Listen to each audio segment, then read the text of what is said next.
Wow, I like that song. It's a good song. It doesn't have a name, but it was in one of the demo discs. It's very good. But hello, glad to see Pog already at the ready. Oh, I should probably turn the game audio on. That'd be a good idea. There you go.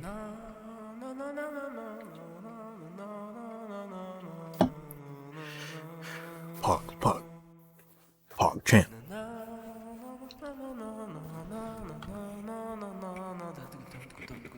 Be straight pogging in this chat. I like it. Sorry if you hear any like boomer sips in the background, or not in the background, in the microphone, because I'm drinking a Diet Coke, even though I don't like Diet Coke, but it was in the fridge, so it's cold. So I was like, all right, I'll deal with it. Yeah, this one. I did the two streams yesterday. I don't know what it was about it, but I was just like, not feeling it today. But I played like an hour and a half. I'd rather be drinking tea right now. That'd be too hot. Unless it was iced tea. In which case, I guess it wouldn't be hot.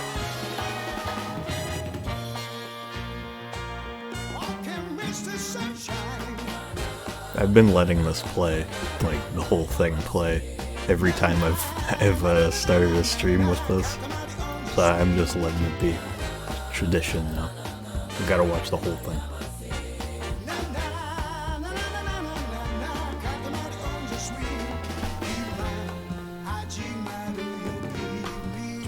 Also, I don't know if my voice gets like kind of lost in the sound here, because I know that it's very low, bassy. It is so nice. So I'm gonna try having the volume down to like here. I can still hear it fine, so I assume it goes well. But I'll go over what I did in the other two streams. So I did the baby level, which is the you're limited to 50 items. I did the cow bear, where I'm gonna be burping a lot. Hopefully I don't like miss a mute or something and just burp straight into the microphone, because I don't really want to subject anybody to that.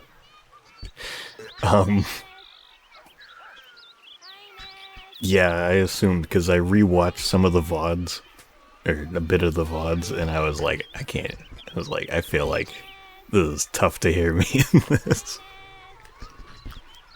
Yeah. So I had Cow Bear. I saved Fireflies, because I know Fireflies is a favorite. I did all three Saturns. I did the Grandma, and I did the Pandas, and Racing. I think that was all I did. No, wait. I did Candy, and I did all three of these too. I actually did a lot. Shit. No, whatever. But, yeah, I'm gonna go do Fireflies, and then I think the last thing I need to do is the elephant, because I don't think there's anything else that's gonna be new until after that.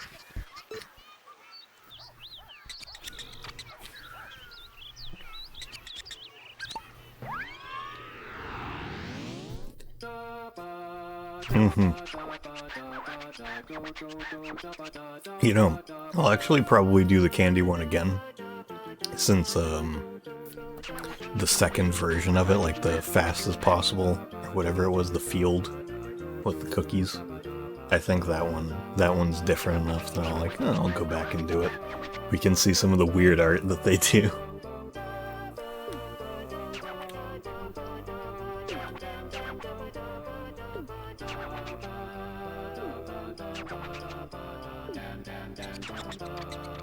Oh, speaking of the candy one too, the the like actual amount of candy in the level is 1,414.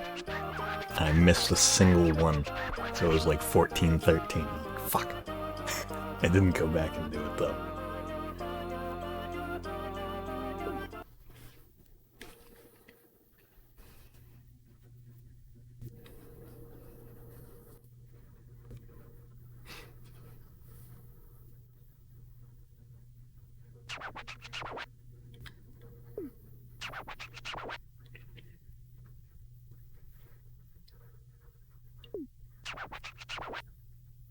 Oh, yeah, something that I remember from Katamari Forever is that any English text,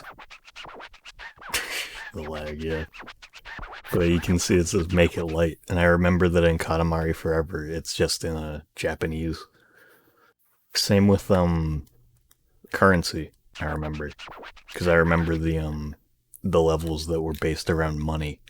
They didn't bother to do the dollars conversion in Katamari Forever. Everything was just yen.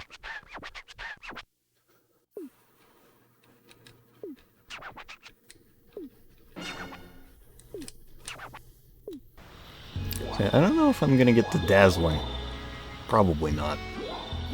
I'll try.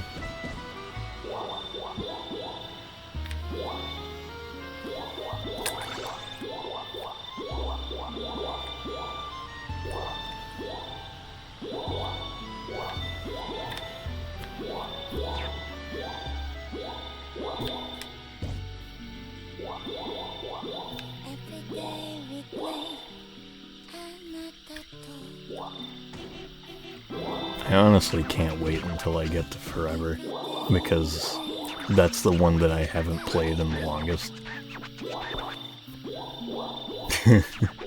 The calories level is really fun. And also, when I play... I played... I talked about how I got the disc in the mail, and then I tested it a bit. I did not remember it controlling like that. I always kind of remembered it being like more... I don't know if I'd say sluggish feeling than the other games, but I was going at, like, I was doing the tutorial and it felt like I was going at, like, Mach speed when I hit the end of it. I was like, holy shit, I can barely go up these steps. That might just be the case for the tutorial.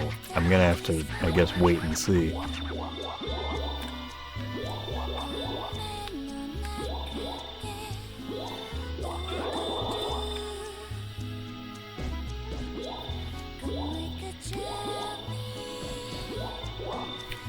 Fun fact, the calories level, actually, I just remembered this, the calories level was one of the DLC levels from Beautiful Katamari, the game that had Day 1 DLC.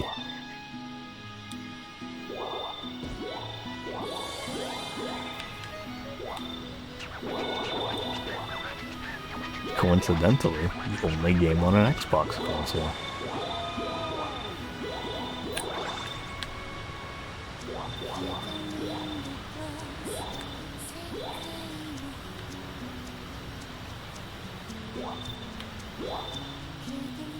Yeah, I'm pretty sure that the,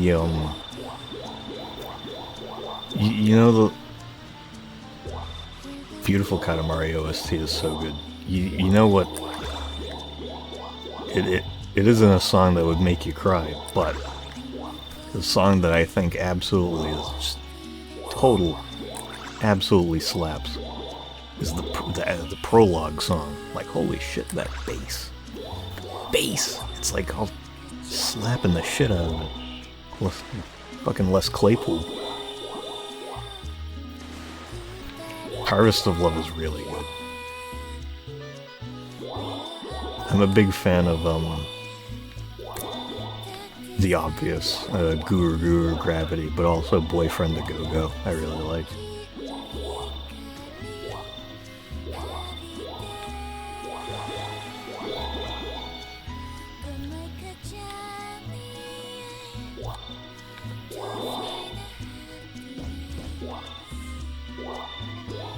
Oh, but with the DLC stuff with Beautiful Katamari is I'm pretty sure that the level that takes place also in the same store as the calories level, but it's like money. I'm pretty sure that one was also DLC because it was a shopping spree thing.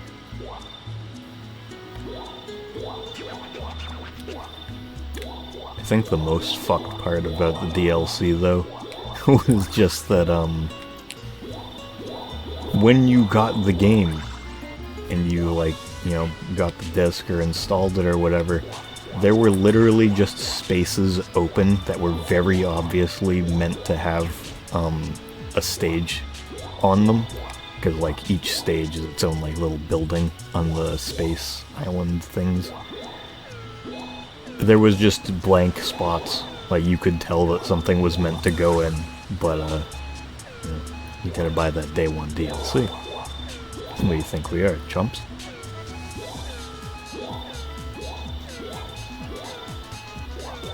Which is very weird because I'm pretty sure that that's the only game that has DLC other than Touch My Katamari. Touch My Katamari's DLC came out later, I'm pretty sure. And now it's all free. What song is that?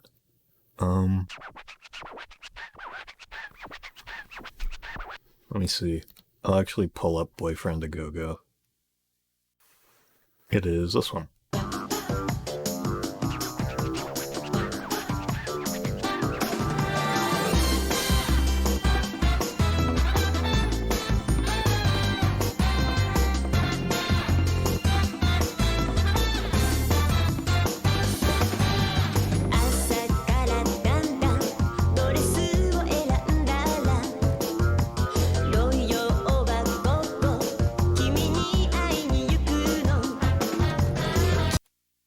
It's that one. Also, I don't remember exactly which song it is, but it's really funny to me that there's a song that's just fucking Idolmaster characters singing it. It's like, what? Yumatsu. You know, I credited all of the actual artists rather than because usually what I did before was I just had all of my Katamari tracks just credited as Katamari on Unity.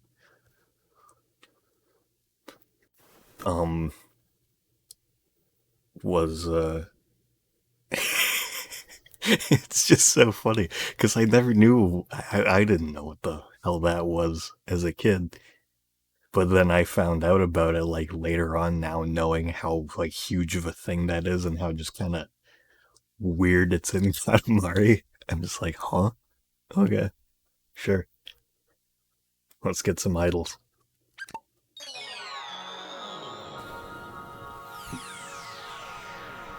Idolmaster X Maiden Star 1.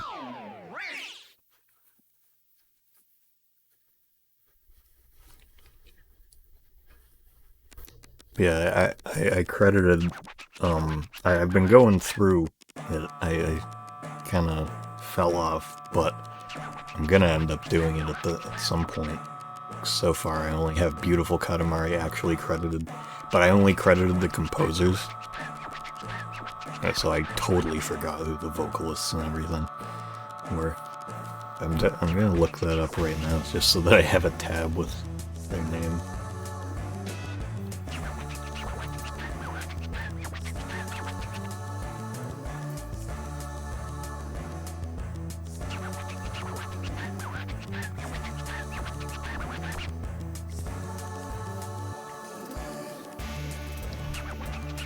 Unity is one of those songs where I feel like because it's Idolmaster and like it's its own thing, I feel like I could get copyright straight, get like a copyright claim on it. I don't know. The intro's always been really weird to me. Just like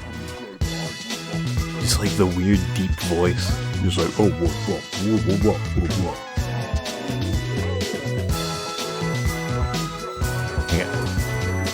I want to know what that guy's saying. Oh yeah.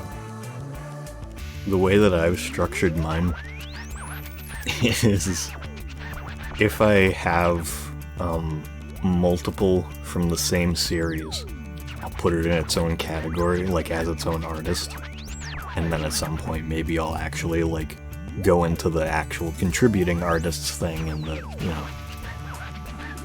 But if it's just like some one-off thing, I'll just throw it under game soundtracks as the artist, and then like contributing artists maybe I'll put in. Like I have the first two Doom soundtracks and I just have them all credited as Bobby Prince, but they're under game soundtracks. Because I don't want to put things under Doom, because I gotta give Mick Gordon his own thing, because he deserves his own thing.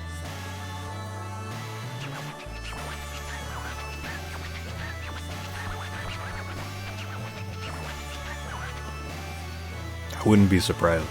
It sounds like it would be the case.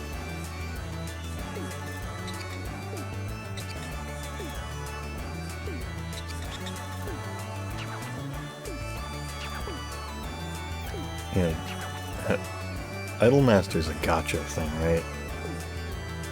Pretty sure it is. Pretty sure I'm right on that.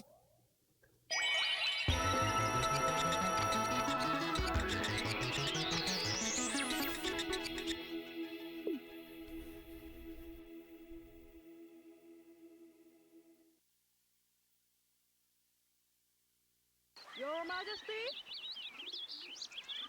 Your Majesty? Your Majesty?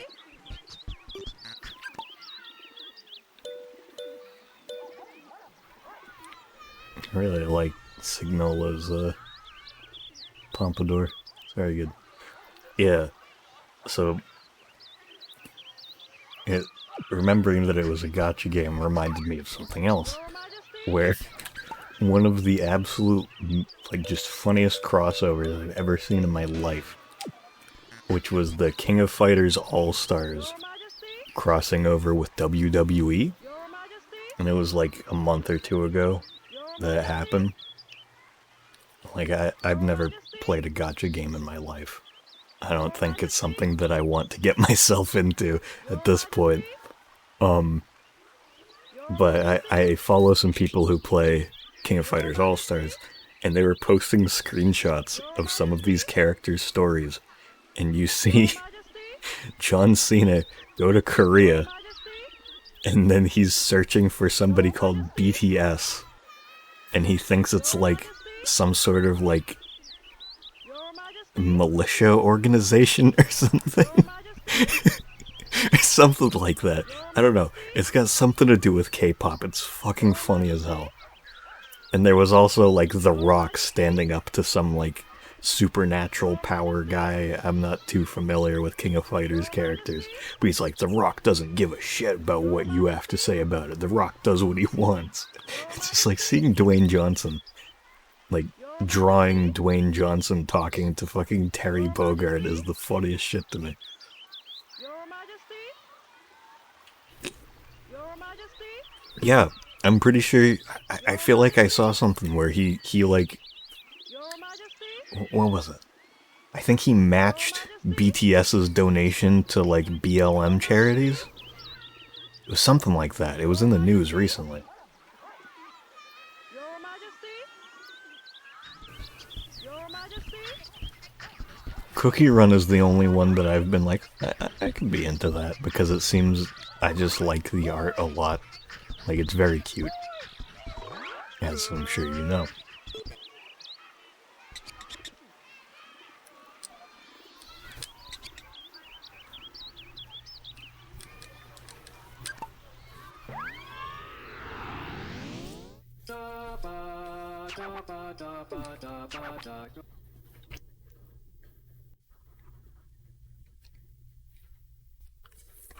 Man, I wish I wasn't drinking Diet Coke.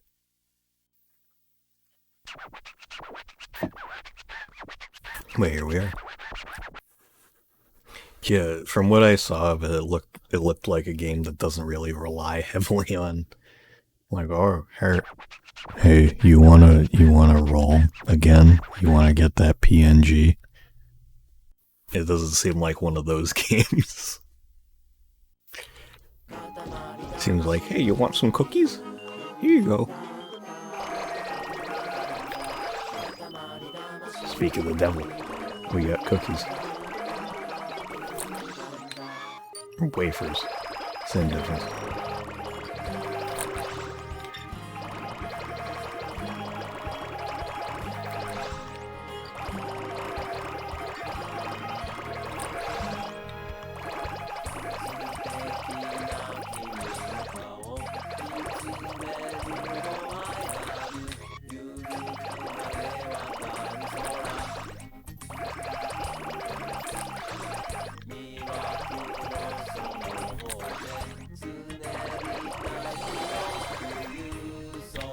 This art is so hilarious to me.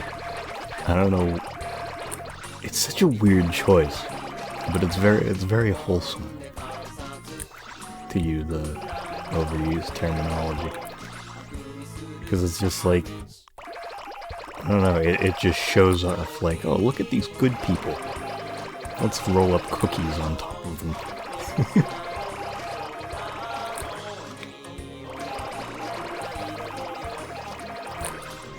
I also really like how, you'll see at the end of this, like, there's like, it's gotta be like 5 or 6 probably different portraits you can uncover here. But, the king, like, talks about who they are and, like, just things about them after you finish. Like, he's gonna say something about the nurses there.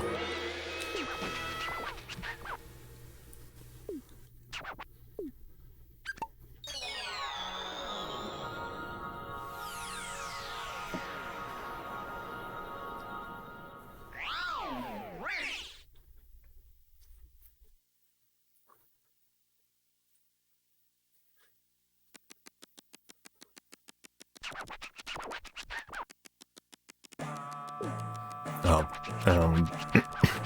in that level, what you're doing is you're just uncovering a portrait of, like, different people or animals, and then the king just kind of talks about them. The nurse over there, like, I rolled out, it was a nurse holding a baby. Nancy Edwards. It's been a while, Nancy. How are you? We are fine, thank you. Nancy is a sunny young woman, apparently very popular with people. Some say that her laughter is the best medicine. That it's actually cured people. Isn't that incredible? Like, it just kind of comes out of nowhere, and I'm not sure why they did it. But it's nice. I like it. Like, it's just a bunch of cookies on the ground. Roll them up, and you find a picture of a good person. That's about it. And then Hansel and Gretel eat wafers.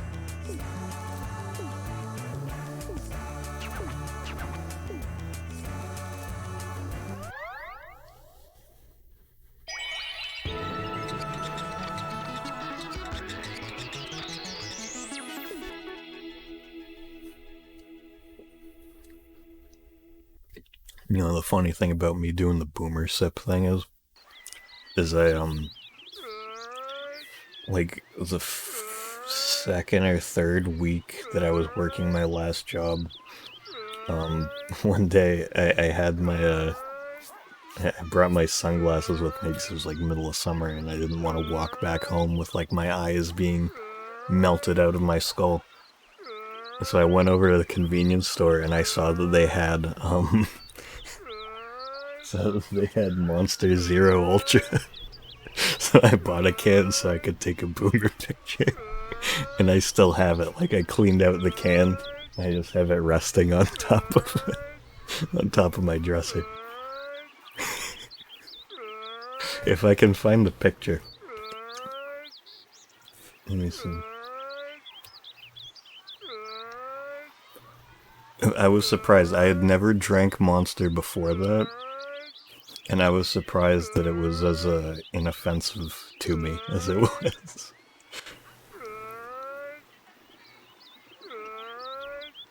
Hopefully I saved this somewhere. Wow.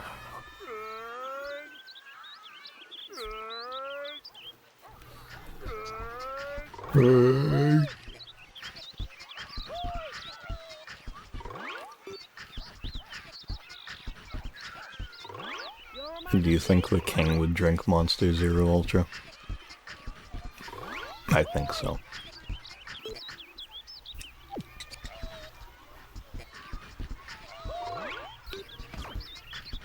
I think the king would also be completely confused about the boomer meme.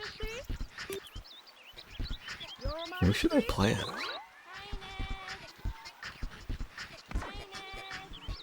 We need a chat poll. What cousin do I play as?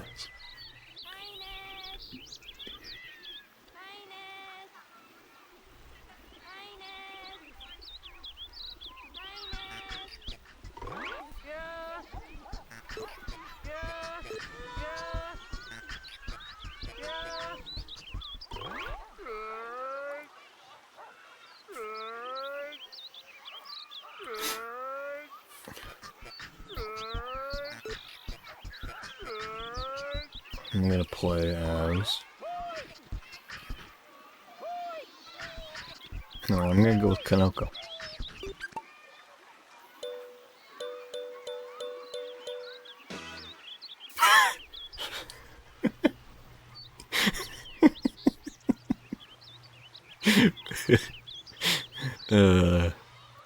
That blindsided me. I completely forgot about this.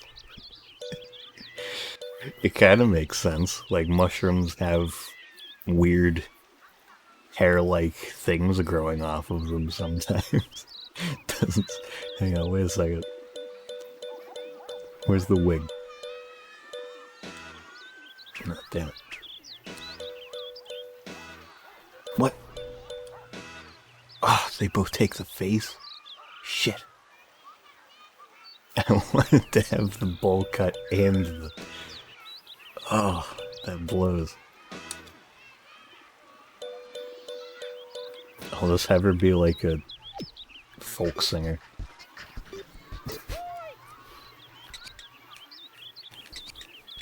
Who does this look like? I feel like that hairstyle specifically looks like some music artist.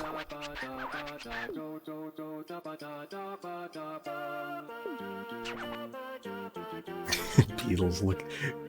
Kanoko Beatles head ass. Yeah, and it's almost like a sitar.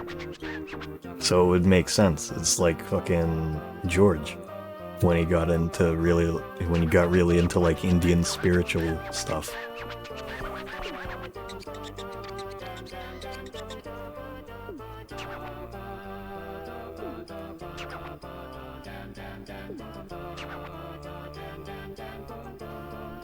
Footloose and fancy free.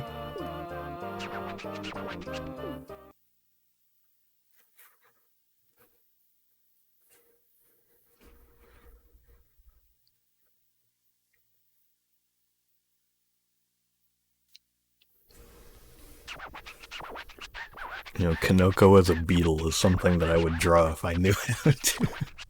Because it's just a really funny image.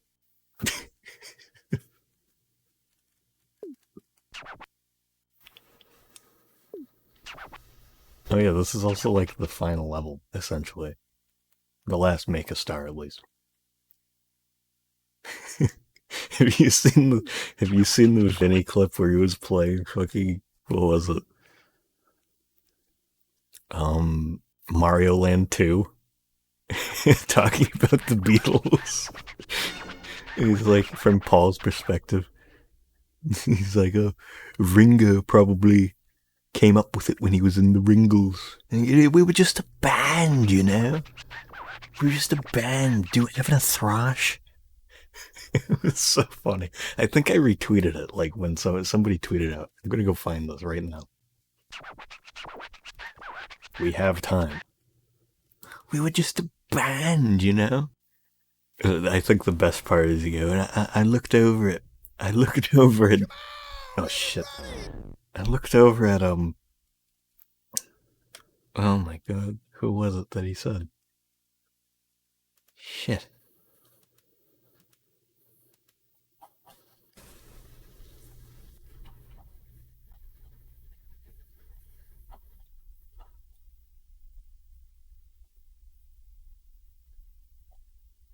Oh god, I forgot I retweeted the John Cena thing too. Hang on, let me link this.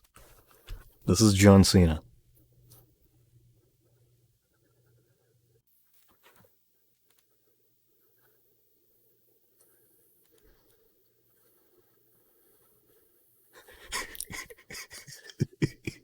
Oh no, he didn't think that they were like a military thing. He was looking for the concert. And then the character didn't know what the fuck he was talking about.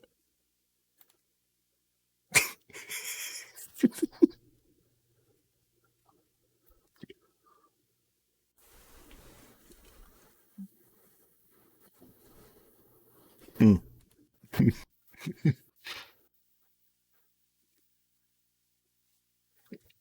Um, I'm gonna open up. Oh fuck! Wait, no, I didn't mean to do that. Didn't mean to do that either. Go to that. Add a source.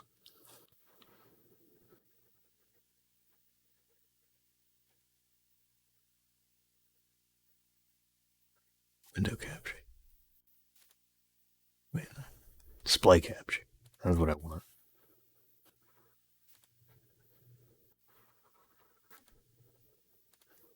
All right. Oh, me and John, we wrote a lot of songs, and we just diddly doodly off a new song every night.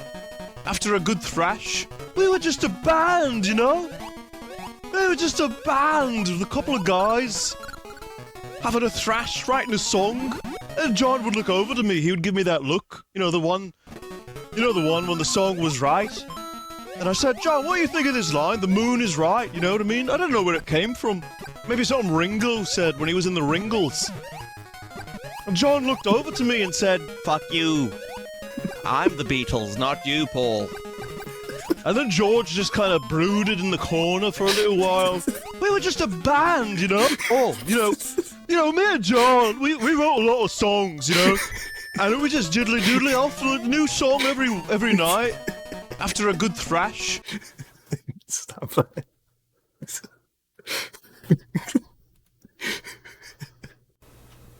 Fuck you, I'm the Beatles. Fuck you, Paul.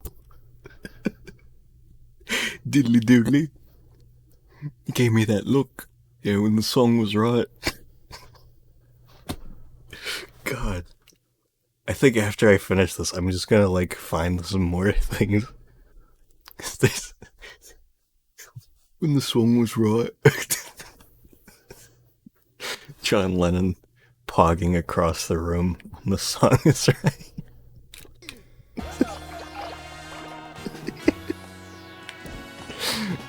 Oh, this is the worst. The worst it's ever been. John Lennon pog champ.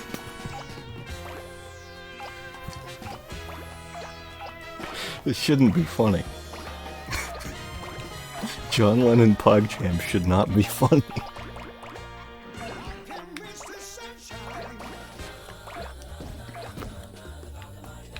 It probably does.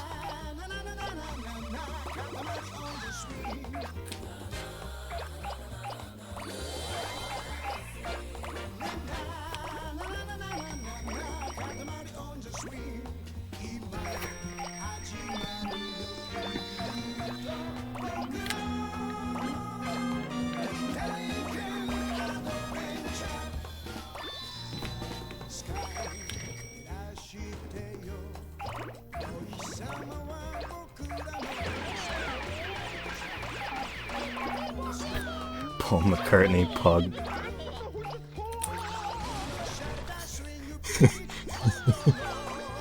Is that a promise?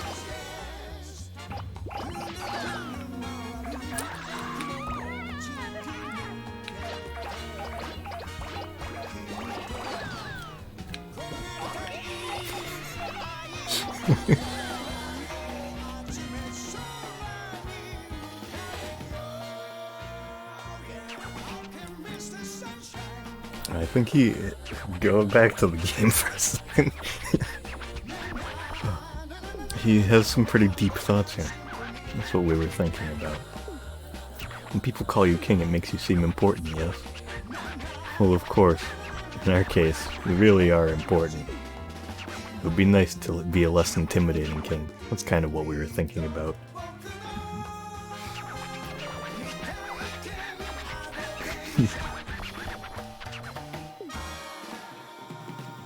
If you sing while you roll, it could be kind of fun. I guess. I suppose that's true.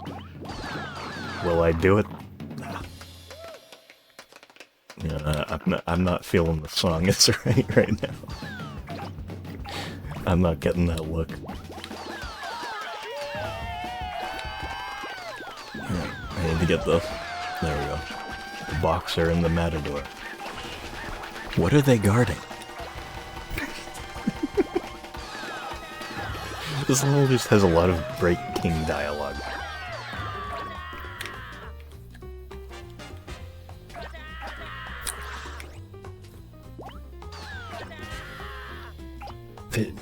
I don't remember if it's this level or if it's another one where you roll up a burglar and he says some shit like, "Ah yes, the burglar. So user-friendly. So simple to use. Like, so simple. So user-friendly." And it's like, what the fuck does that mean?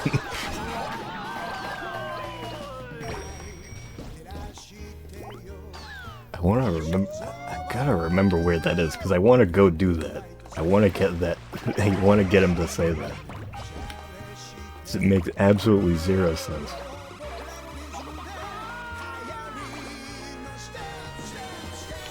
Oh shit.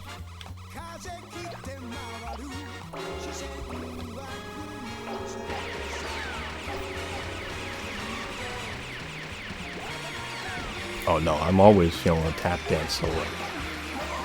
I mean, I wasn't feeling singing Katamari on this one. So the song was right, just not in that context.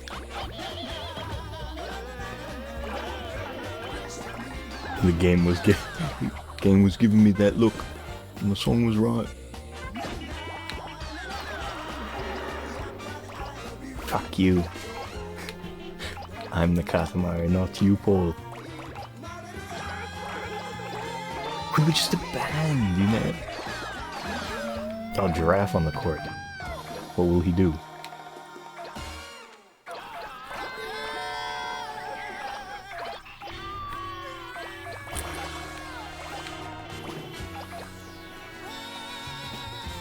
You know, King PogChamp was something I was thinking about trying to make in Photoshop the other day, and I was like, do I have the actual, like, ability to make this? Or do I just think that or do I just hope I do?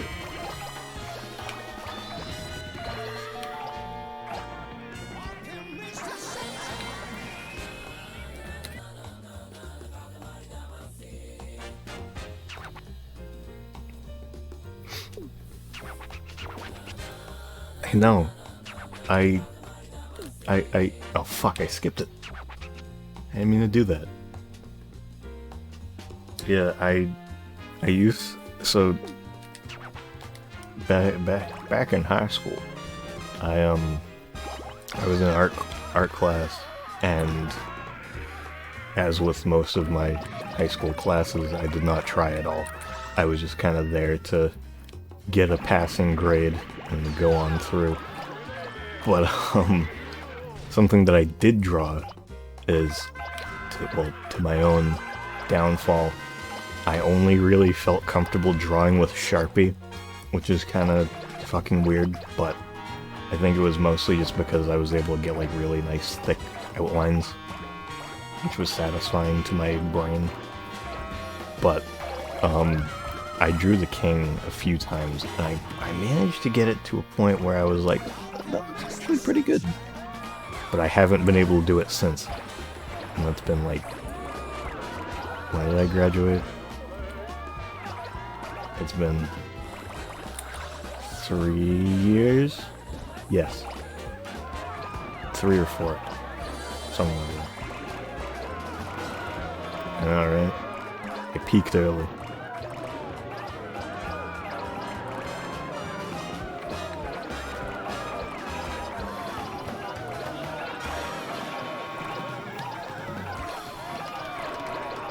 Also, I completely missed the,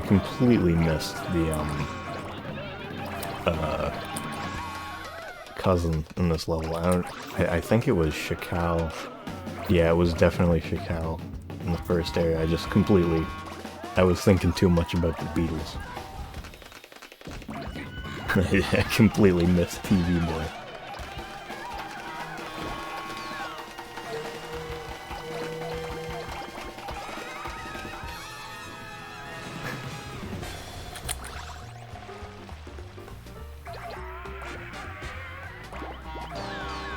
Paul McCartney tells you how he knew the song was right, ASMR.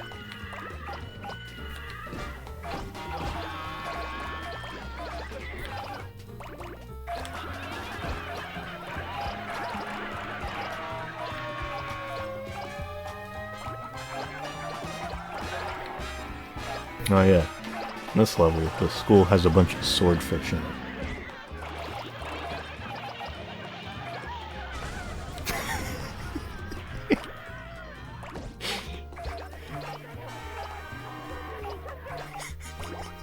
You hear Paul McCartney's, like, wrinkly old man face just, like, forming his face into a pog chant.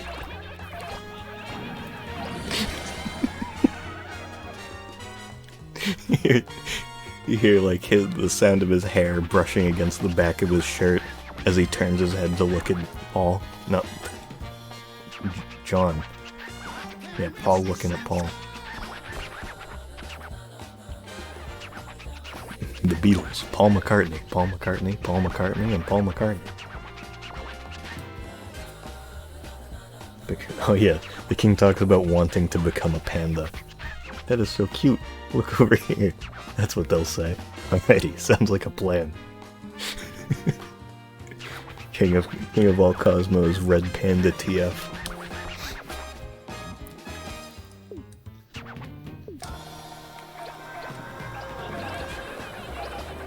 Hopefully I didn't just will that into existence somewhere in the dank depths of DeviantArt.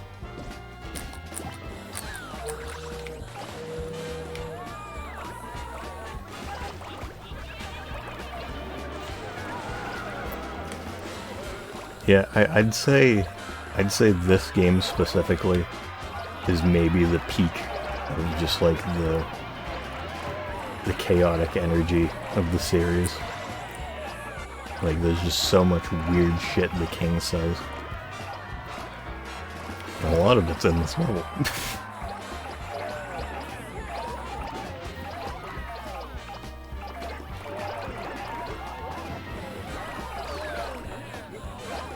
Gonna make me act up.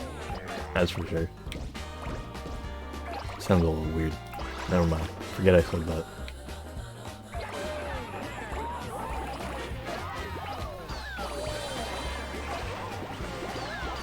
As soon as I said that, the only thing I could think of was that Casey Frey video where he's like rubbing his hands together.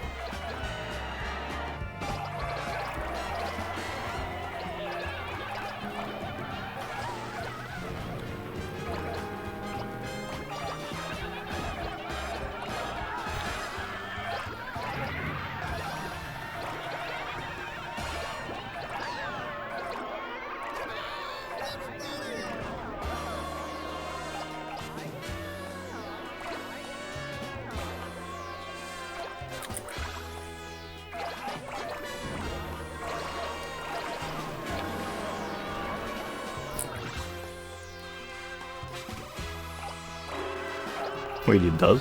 What do you do? I didn't even know about that. God damn it. Can you eat this fucking thing?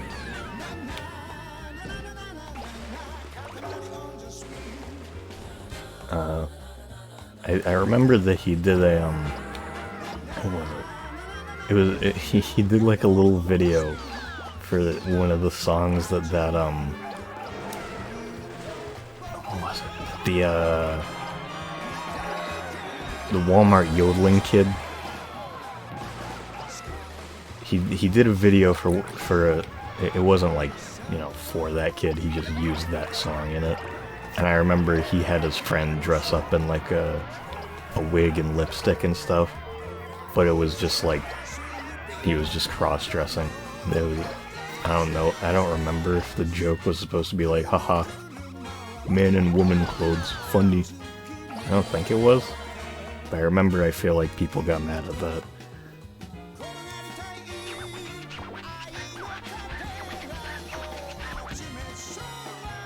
I can imagine working with a transphobic person might do it too. Oh yeah, also the king, she's like, no, I'm not changing, I'm not becoming a panda.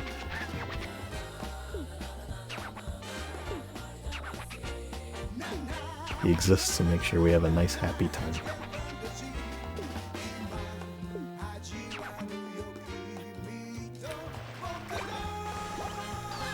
Yeah, I'm just as lost.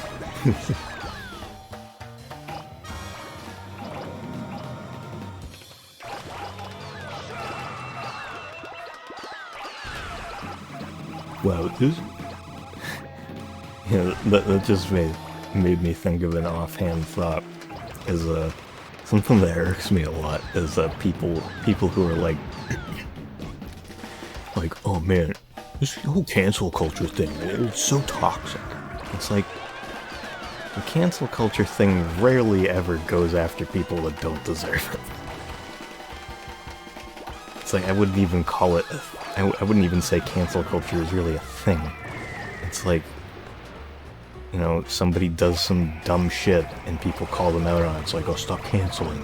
It's like, stop doing stupid shit. Yeah, that too. I feel like I haven't heard anybody actually even call somebody canceled in like a year.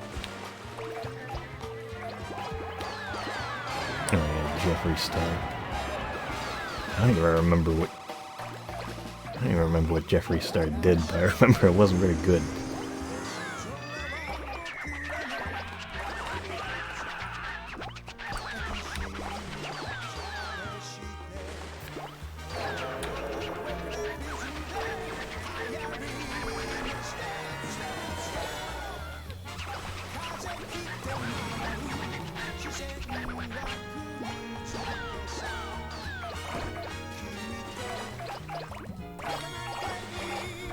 Oh, this is a really nice part, because now all of the cousins start popping in.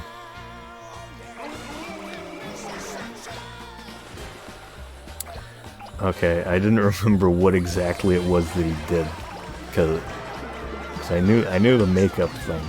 Yeah, I didn't remember that it was because he was racist.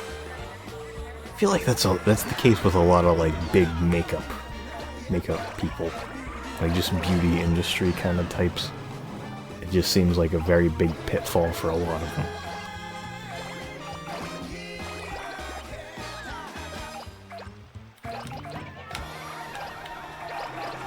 So, you know, you could just sell products and not talk about these things.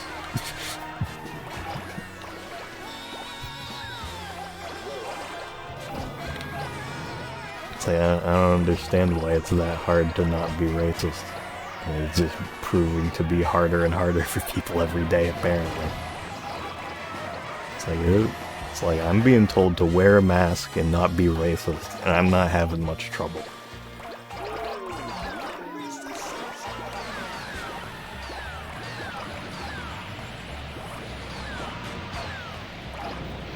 Oh, well, I guess wearing a mask does infringe on my, I don't know, some kind of rights.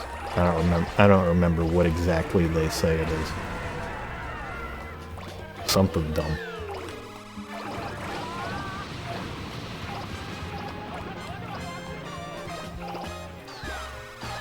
I think my favorite example of the people trying to resist the masks is yeah, I think that was written right after you know, First Amendment. It's like, you can't make me wear things.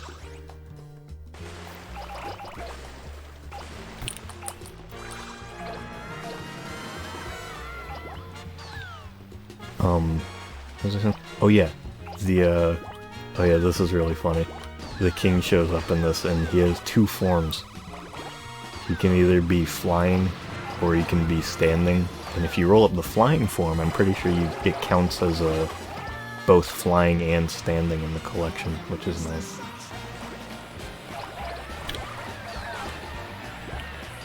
But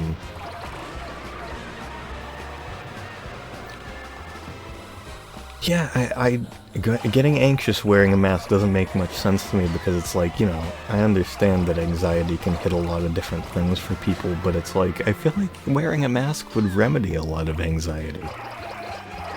Because nobody can see you.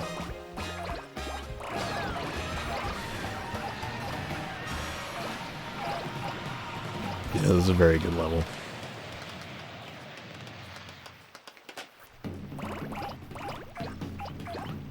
But something I think my favorite, which I think is probably the peak of the anti-mask people, was the like middle-aged lady who made herself like bikini, I guess you could call it, out of masks, and then wore that and only that, covering up her various parts into a store without wearing a mask on her face. It's like, why would you? Why? You could not. There goes the king. Where'd he go? There he is.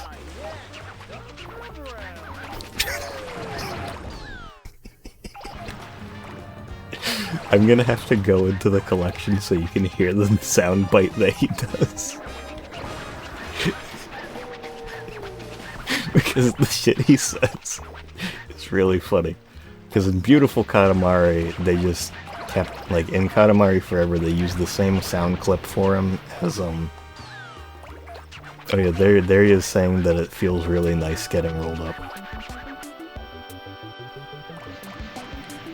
But, yeah, they use the same sound clip from every game after Beautiful Katamari, where he goes, "It's so beautiful!" But this one has its own, which is very good. I think I might like it more, honestly.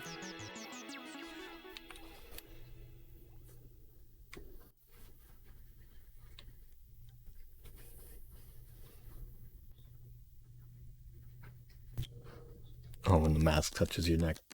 I got a kind of the same issue, specifically just the neck part, where it isn't specifically with masks, though.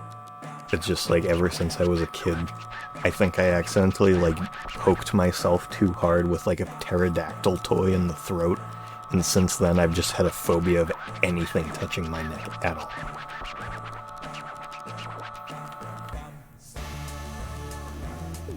It's like, that's the only place on my body, other than my eyes, because I think with that same pterodactyl toy, I accidentally like, poked myself in the eye.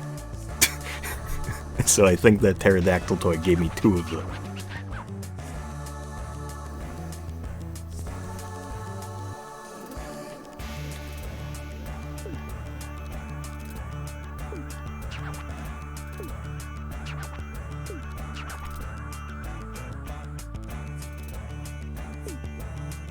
Ugh. Yeah. Yeah, I always end up feeling like, even when nothing's there, sometimes I'll just think I feel something. I'm just like, ugh. Get it off me, get it off me. Stop touching me.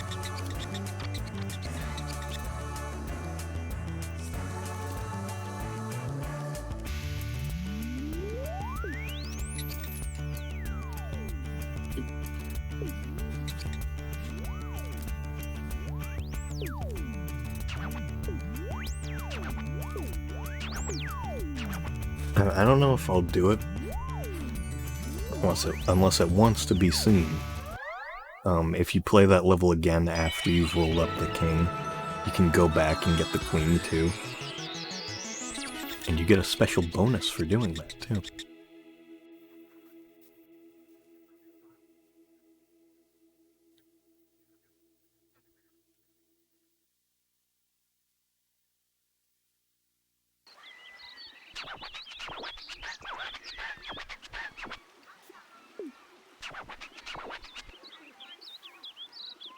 cry out for a picnic.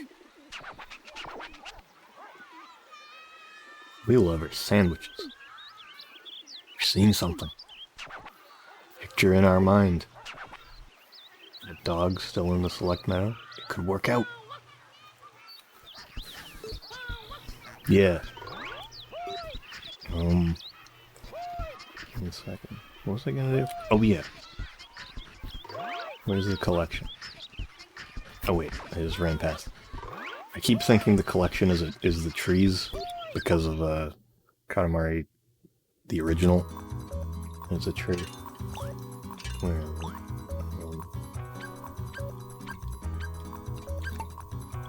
All right. So this.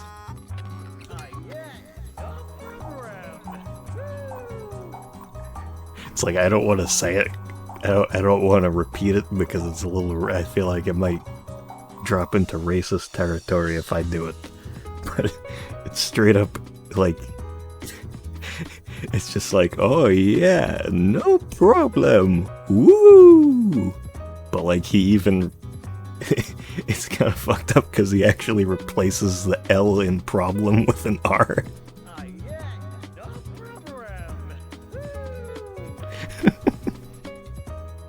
But the woo!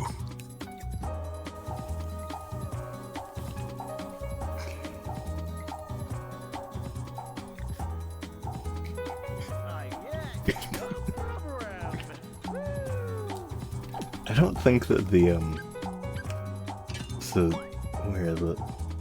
Oh yeah, the Flying King is found in romance, of course.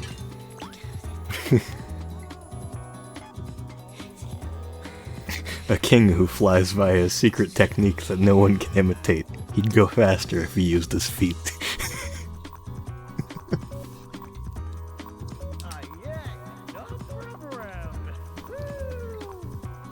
So the little hand circles. Did I get the Royal Rainbow? I don't think so. I don't think it counts in this game. Yeah, no, the collection, like, I don't know if you've ever gone through the collection, like, read through, like, the cousins or anything. Like, each one, it just has such a nice little thing.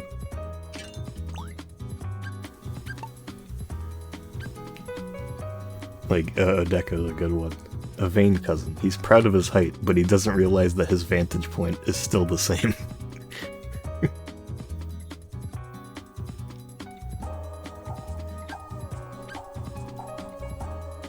We don't know who this is.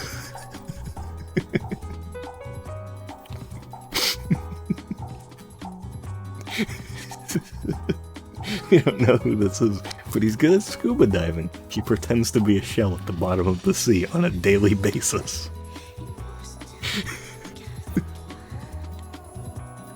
Like, it just describes how they all just do weird shit.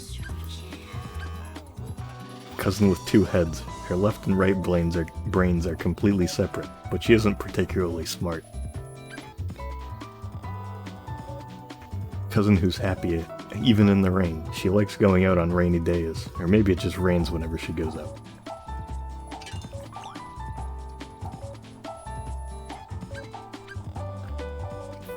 A cousin who's... this is one of the ones I talked about in the first game, is that they actually reference some of the redesigns from the first game to this one.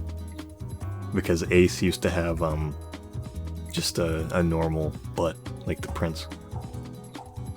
And so it's like a cousin who's switched butts to a spikier model. It hasn't been generating much buzz. I feel like, yeah, Marcy's is pretty good. A precocious cousin who recently discovered the world of fashion. She hasn't found anyone she likes yet, though.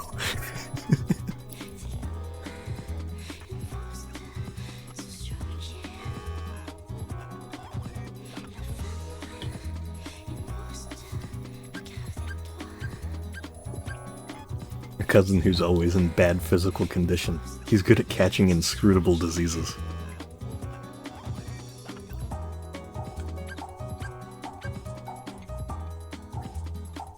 A cousin with a smell we find very relaxing. She isn't very good at strenuous exercise. Oh, I forgot aminos were a thing. No way. Holy shit.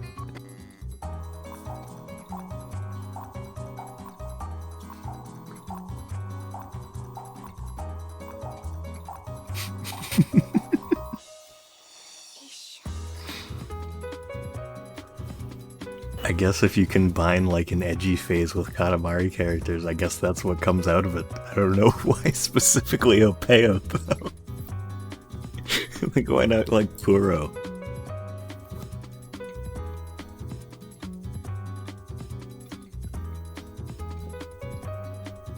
I could see like doing I could maybe see doing that with like Kuro or Mu.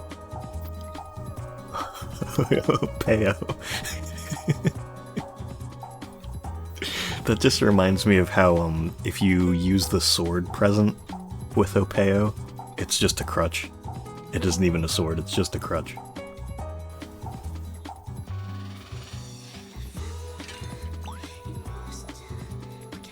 Oh, this one's kind of creepy. A second cousin whose pink feet shoot out milk, making it hard for her to run. A mammal who's loose with her time.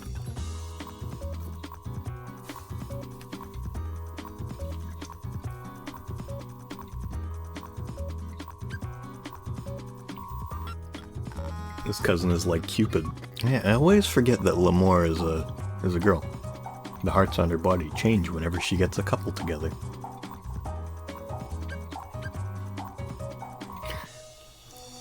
A slightly annoying second cousin who kicks up lots of dust whenever she moves, so she doesn't move much out of courtesy.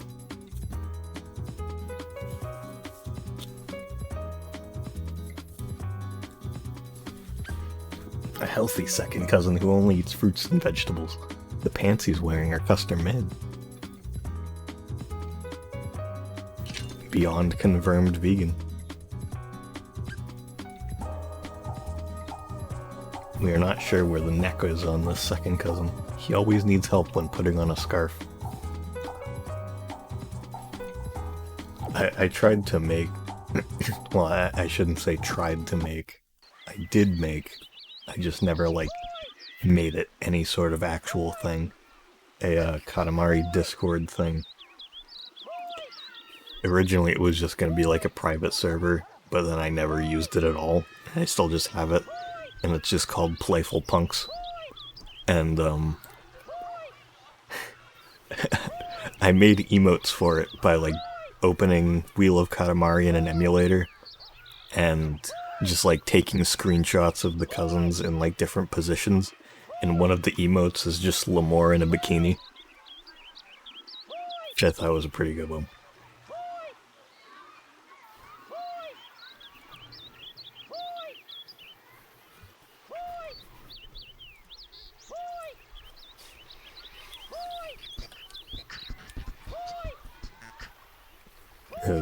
Yeah, running some sort of Discord like that I think would be fun, but I also wouldn't know the first thing about how to actually like handle that.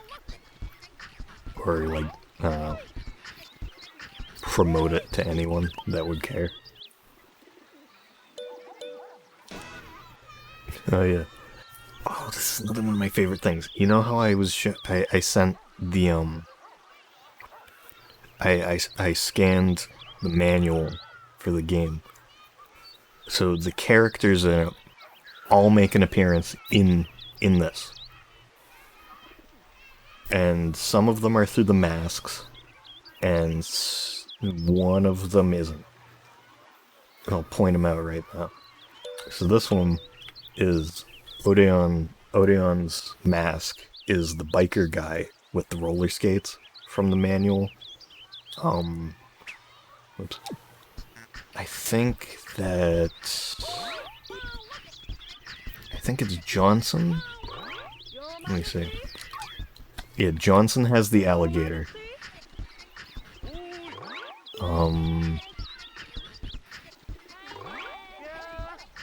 Here's the prince.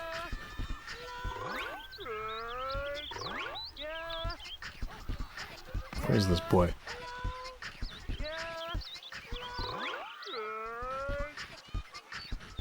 Where is he?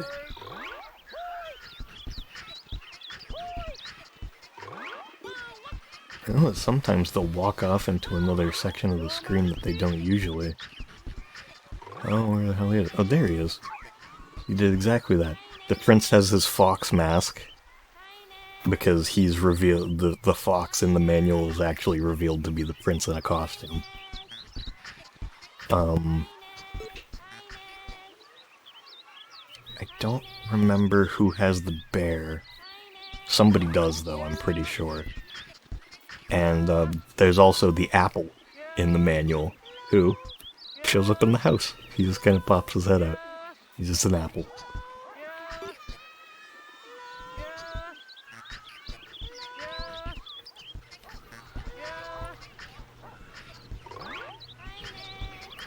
Yeah, just like all the tiny details in this game are like no other really, which is why it's my favorite.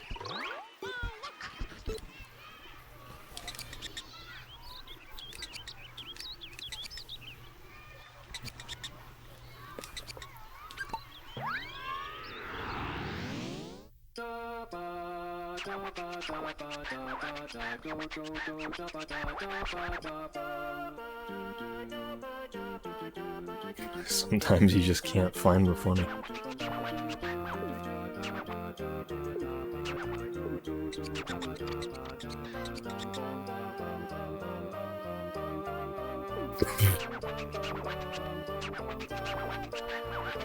I don't know, I feel like just that sentence is pretty good on its own. Jim Carrey Hanzo.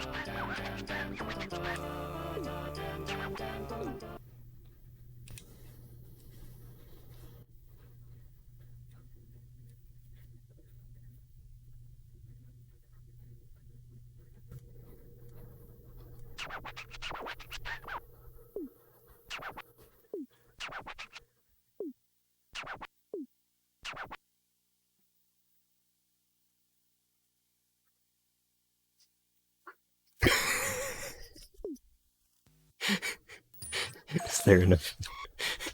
Does Jim Carrey play Hanzo? Does Jim Carrey play the Japanese man? Oh, there's the space mushroom in Planet Prince. From transferring the save data. Who was it that put out the... who tweeted... It was just the space mushroom and it just said, like, thinking about her. I don't remember who that was. It was a good tweet, though.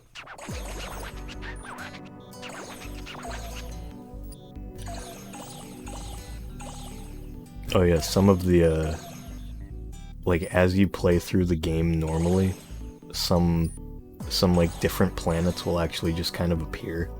Or, like, not really planets, but like different celestial bodies, I guess. Like Cassiopeia and stuff. Just constellations you never made in the first game.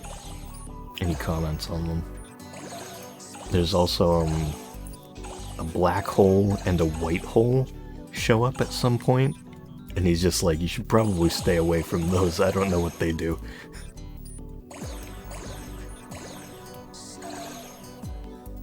I don't know if I have either of them. I don't think either of them have shown up yet.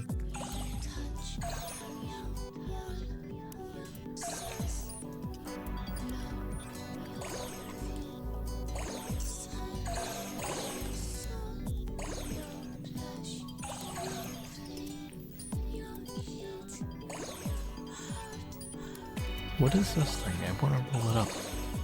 It's gotta be a comet. Right? It's a little red blip. I want it.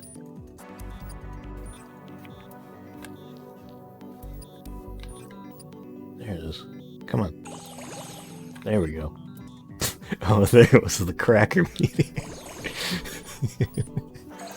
Forgot about that one.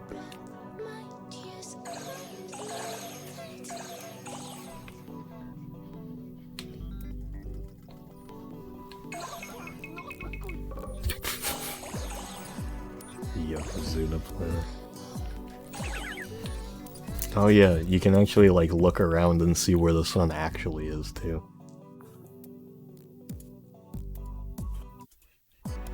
Kind of tell that space is just a big orb.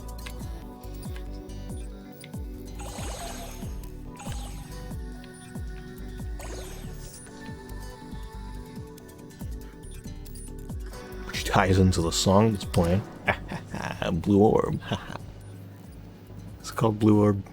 I don't want to look like a dumbass for saying that.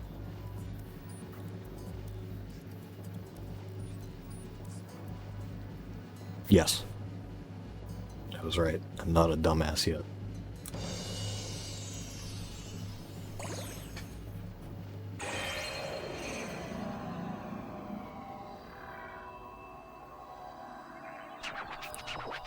All rolled up.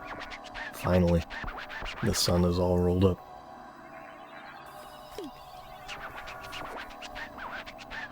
Rolling up the sun is a huge deal, but there's something else that's kind of... You rolled the world into one, you know. We don't really know whether that's a good thing or bad, but it's powerful. Global news, this. Earth must be going nuts now. Oh! You were rolling Earth. Wonder if our fans are alright. Ah. We feel something. We're feeling the presence of each and every fan. Earth is fine. Don't worry, Your Highness.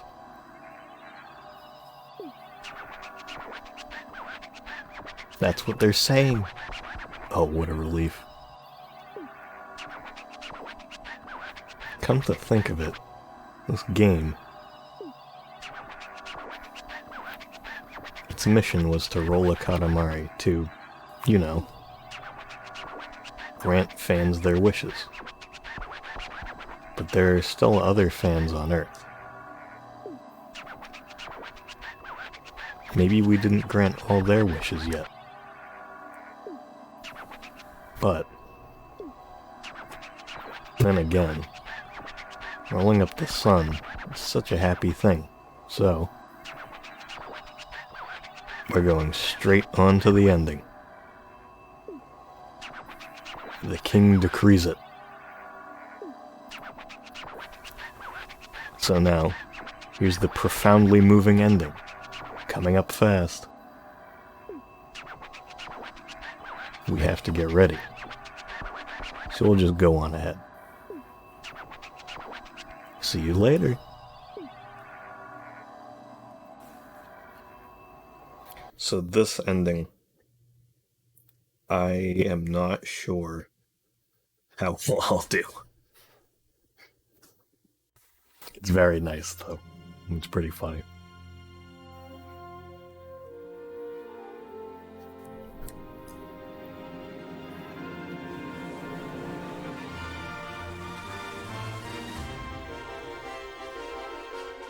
This is a game where I really want to learn how to rip textures from. Because I want textures and models from this. Because I already know how to rip music and sound effects. I know that, that's easy. But I have no idea how to find stuff like that. Also, got classic Namco arcade font. Kaiju Takahashi, there he is!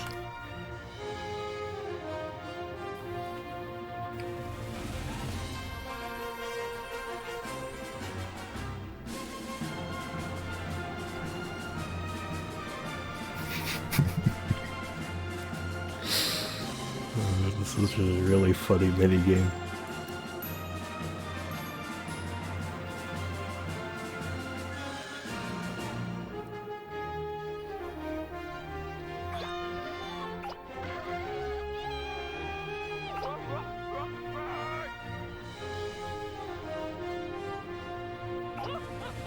I honestly can't wait to look at that shit.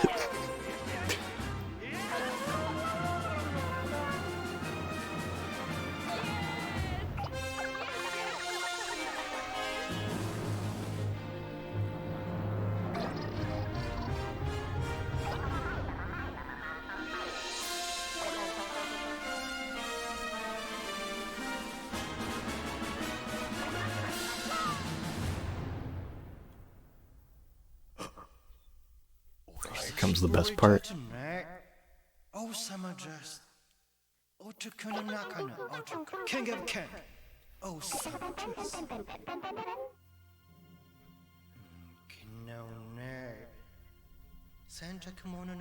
The baby just sitting there.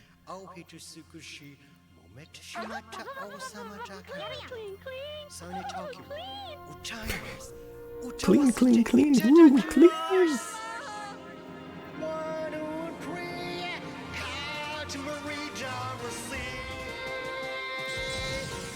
Look at this guy. Look at this motherfucker.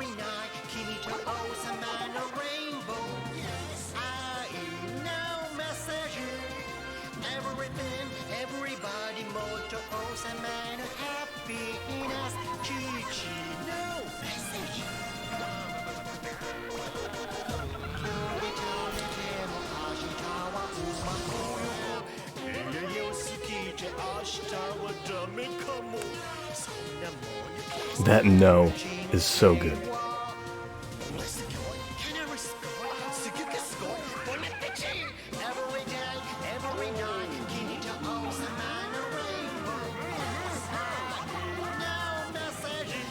The dog.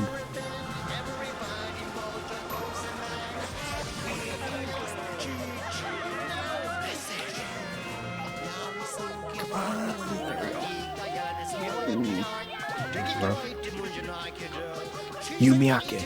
I see him. Right there.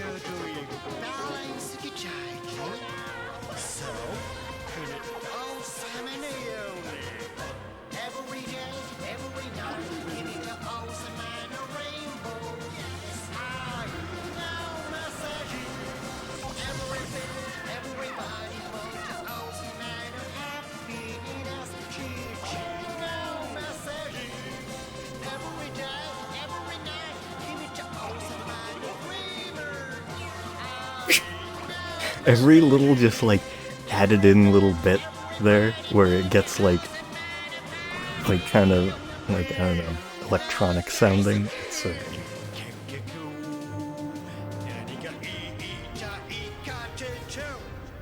I'm surprised I actually got it first try.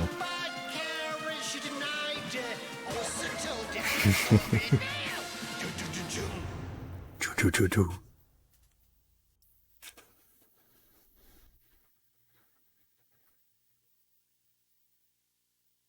Yeah, now I'm thinking about ripping the textures. Oh, it's best. Oh, Gio. Subete oyasashi kutsutsumi komu. Ano tayo no yoni bigude okina otokone narundizo.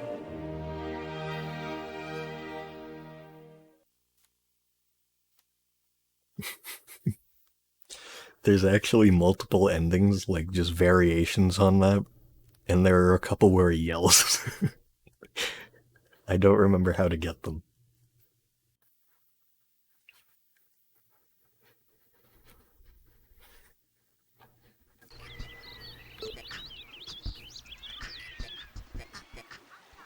Yeah, after that you just kind of unceremoniously drop back here. Your Majesty? But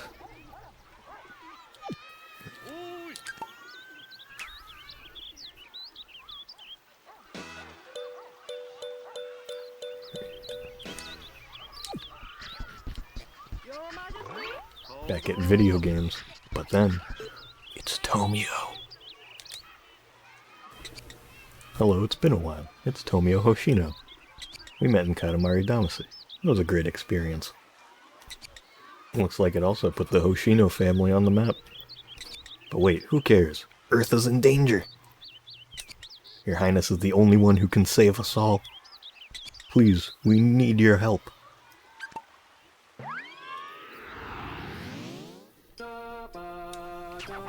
Whenever we look at it, the Earth is blue.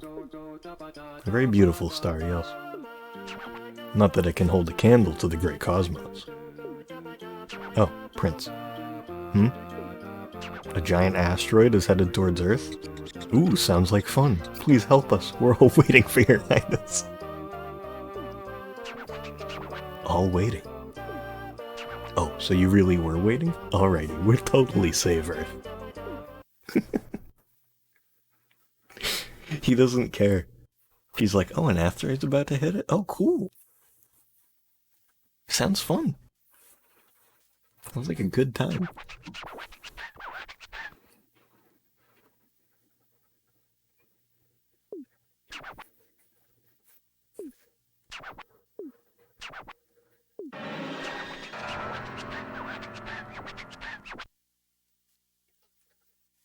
Fun fact, there's actually 3 different asteroids if you replay the level. One of them is shaped like a mushroom and one of them is really spiky.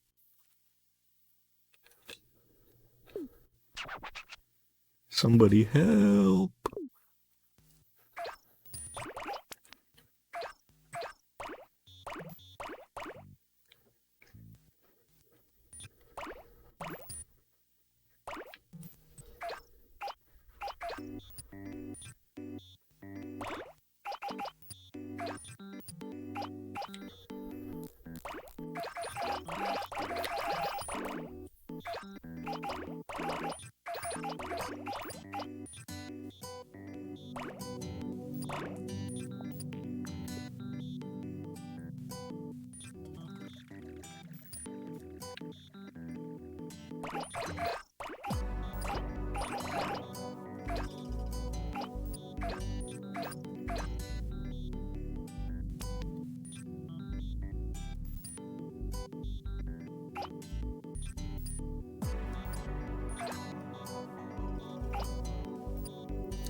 This level I would say is a bit better than the original Katamari one, where you have to roll the moon on the Earth because it's a lot less sluggish, and it doesn't zoom out the entire time so you can't see anything. There are still clouds in the way though, so you might end up missing a few countries.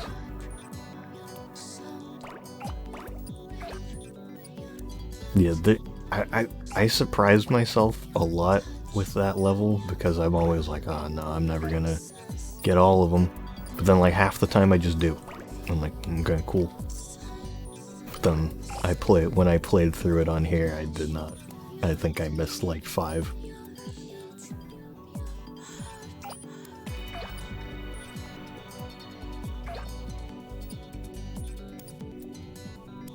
Come on, where's Russia? Did I already get it? No? How many more countries are there? I think there's like 3? 3 more? Shit. Where is it? Asteroid? Fuck it. Yeah.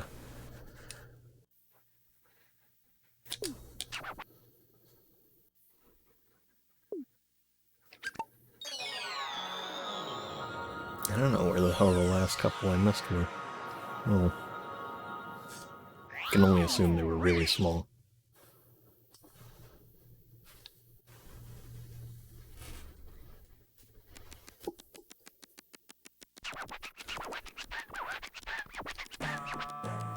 We managed to save the planet. By the way, is everyone alright? Is everyone on Earth alright? Oh, you were rolling up countries. No, it's alright. Everyone on Earth is alright. We just confirmed it. In fact, everyone also gets along better than they used to. This is what they call good coming out of the bad, yes. Countries, countries, countries. Makes sense. Human, animal, plants, every life was saved. As a token of our gratitude, we'd like your highness to have the Katamari. Oh, really? Giving it to us.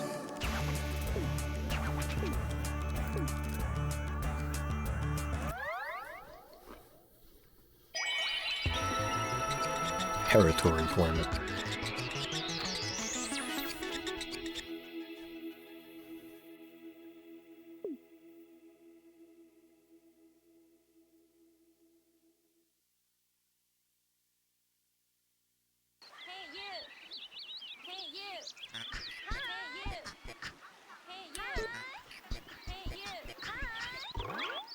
So,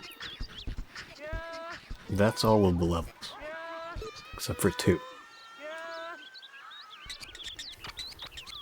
This one, if you talk to Mishiru, she doesn't say anything, but it lets you replay the end credits part. So I won't do that again. But right here, you need all of the cousins to be able to play it. Kind of want to do that.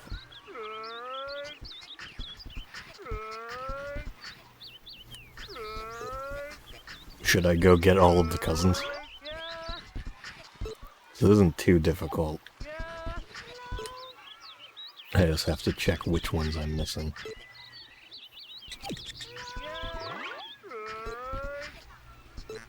Something like that. Let's check. Yes. Oh yeah, it also, you get a little Katamari, like original Katamari section of the collection too.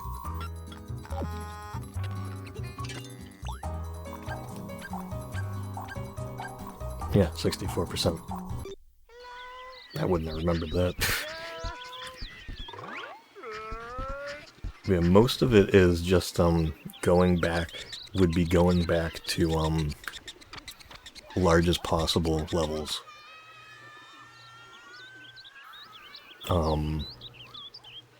And just getting the things that I missed, or that I wasn't able to get. So I'll do a couple, I'll do some of those. Oh yeah, I didn't even notice that you found Cheems in the Wispy Woods in the emotes. I looked back at Franker Faces to just see what else I could find.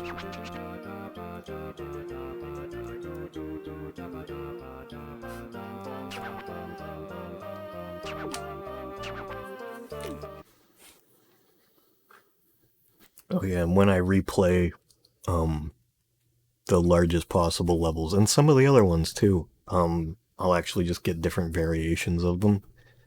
Like, largest possible ones, I'll have to play through the, fastest possible version before I can do anything else. But after that, you can just go in and pick whichever one you want. And this one actually works out perfectly for that because it's very quick. And I can grab Havana outside anyway.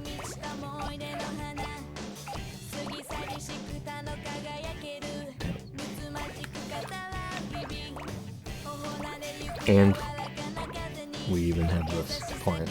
You got Everlasting Love.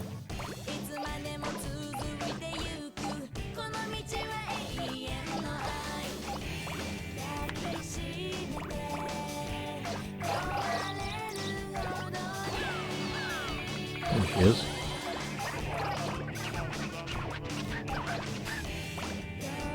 Oh yeah, that's the one downside, is that if you roll them out up in fast as possible, he's just like, who cares? Keep going.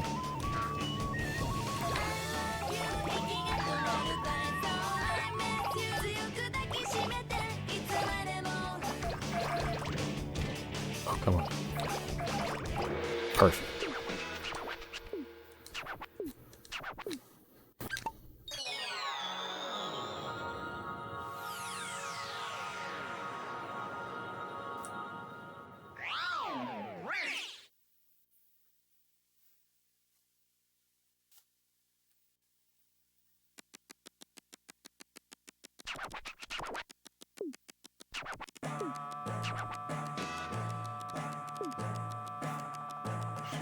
Eyes open, king.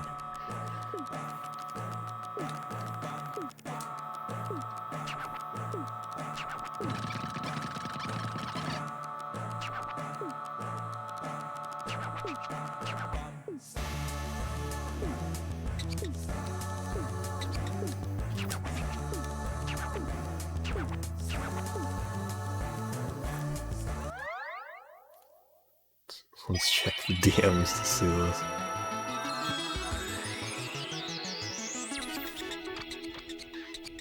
No swearing, no suggestive stuff, and no writing about Prince abuse.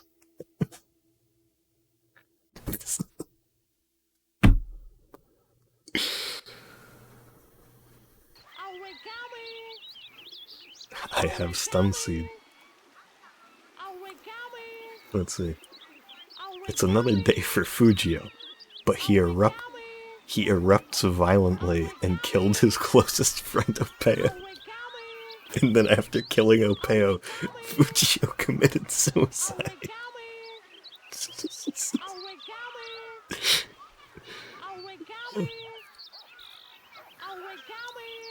Macho and Ichigo.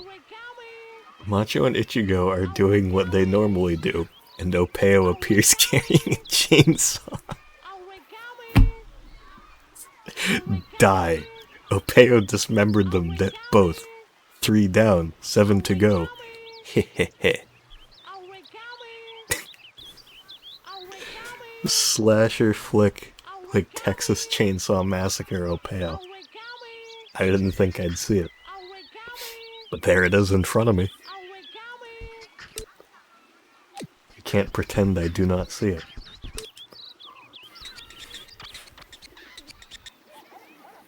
Oh yeah, his name is just Willie.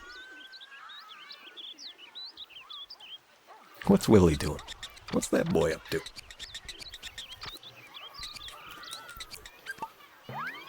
Oh yeah, this was one I did yesterday.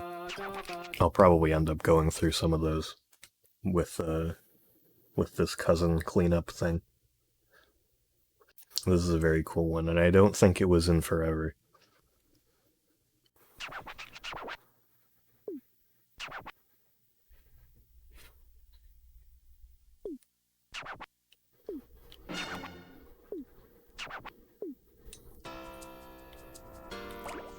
The beginning of it can get a little rough. You can't really see where you're going.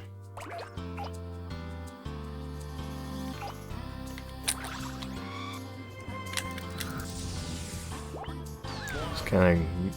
So my strategy is usually just kind of blindly dash into a couple areas and usually figure something out.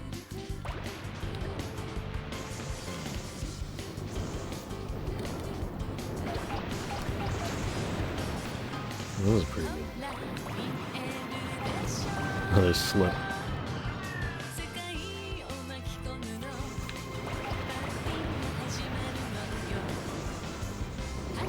Oh, Fujio. Speak of Fujio. Oh, the fact that they used the collection description of Fujio. Well, no, Fujio wasn't feeling violent, he just violently erupted, because in the collection it says that occasionally that the volcano on his head is currently dormant.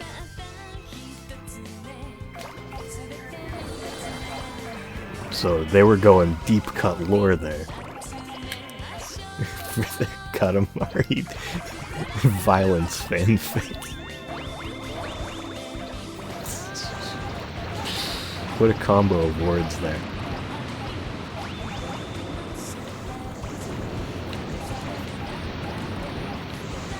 Look. The best art comes from... The best fanfiction comes from a deep understanding of the characters. Yeah, dark stories, thank you. Can't mince my words.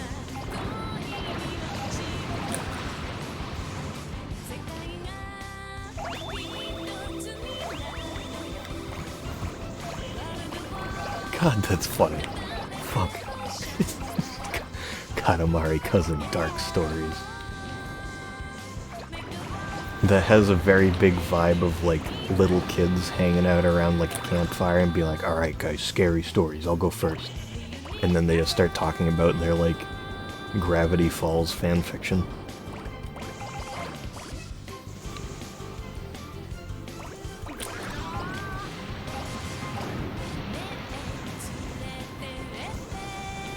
Alright guys, this one's called Dipper Goes to Taco Bell.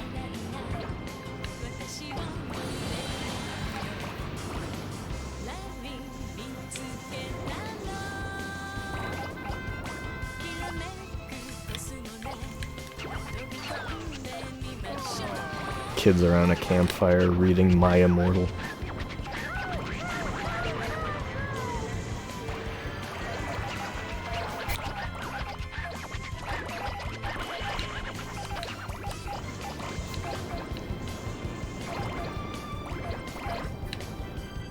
I don't know.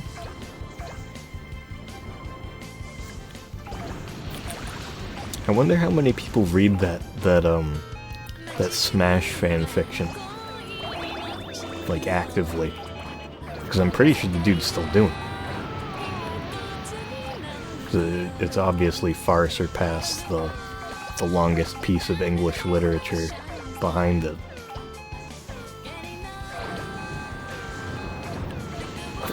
I wouldn't be surprised. That's what I'm saying. I'm not sure, but I wouldn't be surprised. I wouldn't be shocked if it is.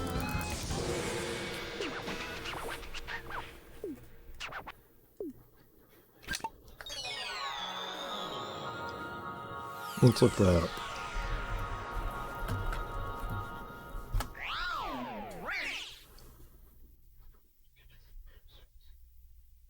In 2013, the dude writing it was a college junior.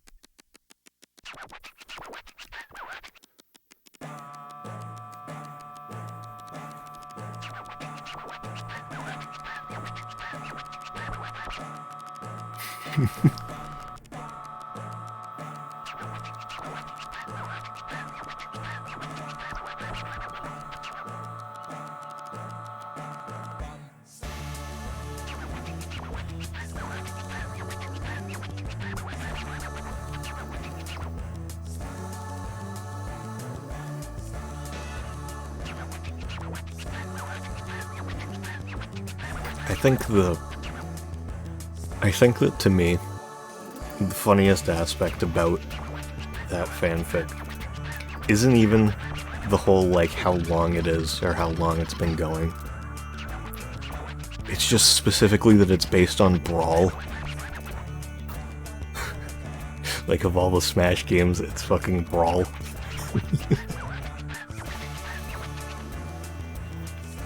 And Mario, in his strikingly realistic denim overalls, said, "Fuck you."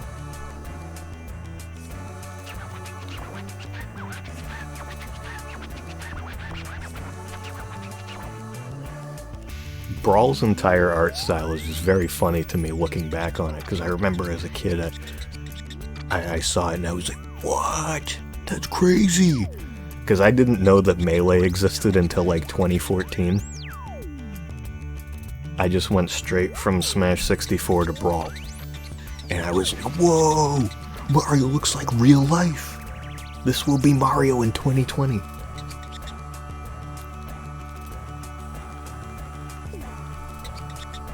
Man, speaking of graphics in 2020, I can't wait until we get to King of All Cosmos 2021 graphics in Touch My Katamari.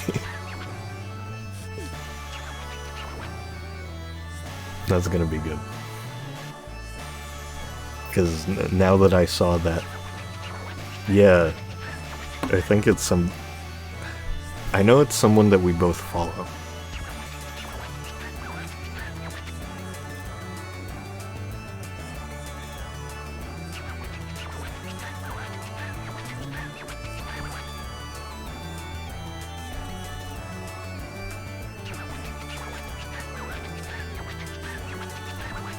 Yes. Yeah. Yeah, it's yeah, it's her pinned tweet.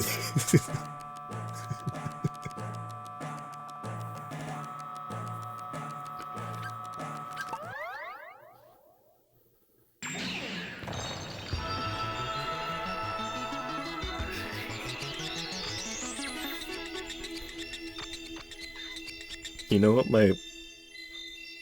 looking at that, my biggest complaint about Touch My Katamari's King isn't the, like, actually fully rendered and, like, animated 3D face. It's the fact that his headpiece isn't animated at all. Like, it's just a static texture all around it. whereas every single game before that had it animated. And it's like, the entire game's like, you know, this has the select meadow, Katamari Forever has the picture book, they all have their little hub, and Touch My Katamari's hub is on the king's headpiece. So you'd think that they'd animate it, but no. Origami! I already got everything there.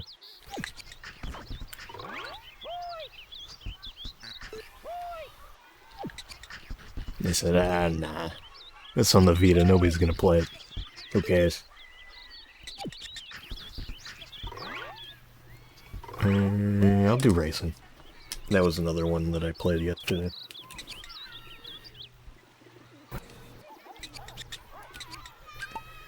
I mean, no, you're definitely not wrong.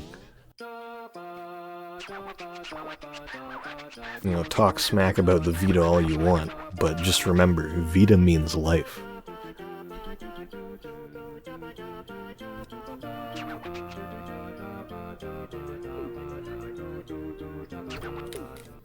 I think the funniest thing about the Vita is just how insanely obsessed Vita owners can get about it.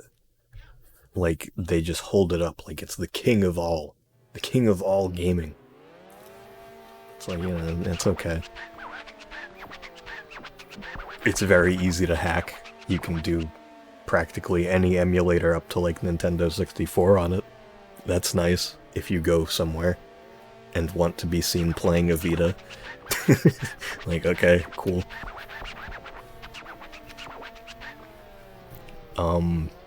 Persona 4 was trapped in the Vita dimension for a long time, until recently. Like, literally a few days ago. It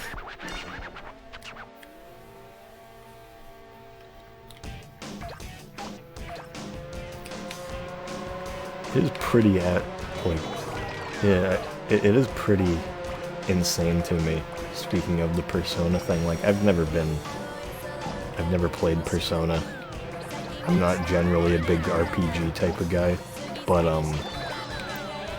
it's so weird to me, Atlus's business practices. Like, they're just so backwards on everything. Like, they're worse than Nintendo on a lot of things. And Nintendo gets pretty bad. But what's that? You want Donkey Kong Tropical Freeze, a game for the Wii U on Switch? Okay, give me $60.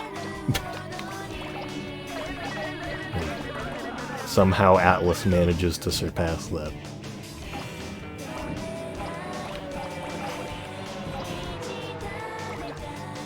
I need Shy. Give me Shy. Damn it. I missed both of them. Shy. Damn it.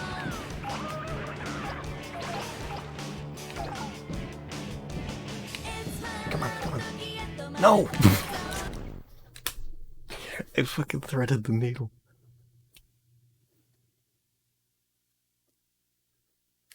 Yeah, it's weird. I can only assume that a lot of people probably emulated it, but now it's on Steam, which is cool.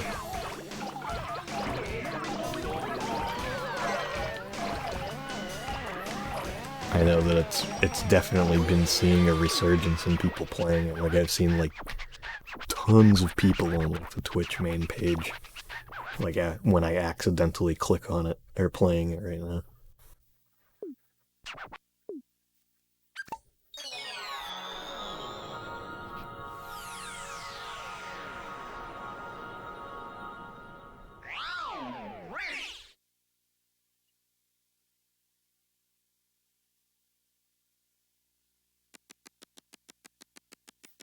Another funny thing is, a lot of people have pointed this out, of course, but Persona 5 is only available on PlayStation, and Joker is in Smash.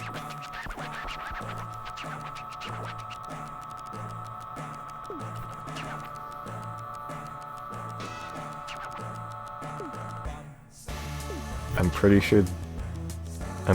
sure that the only Persona 5 thing that's on the Switch is the recent, like, Persona 5Q, I think it's called.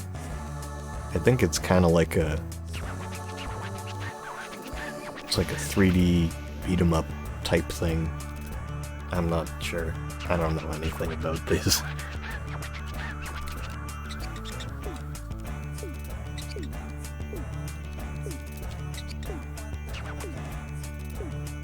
Something I was thinking of, yeah, no. I think, like, every single Persona game has, like, a million spin-offs based on each one of them. Or at least 4 and 5 do. I'm not sure if the earlier ones got that, but yeah, there's, like, all kinds of weird spin-offs based on Persona games.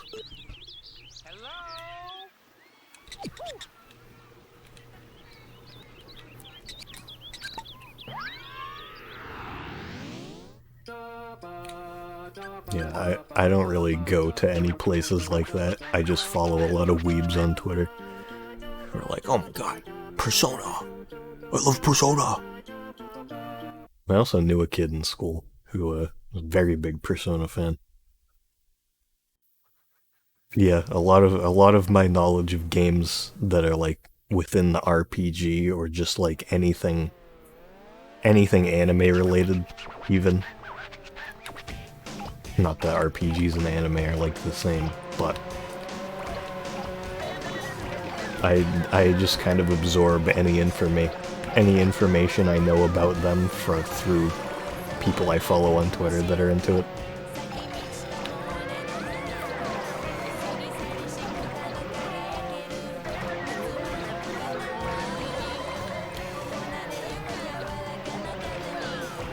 It's a form of cultural osmosis. Jesus.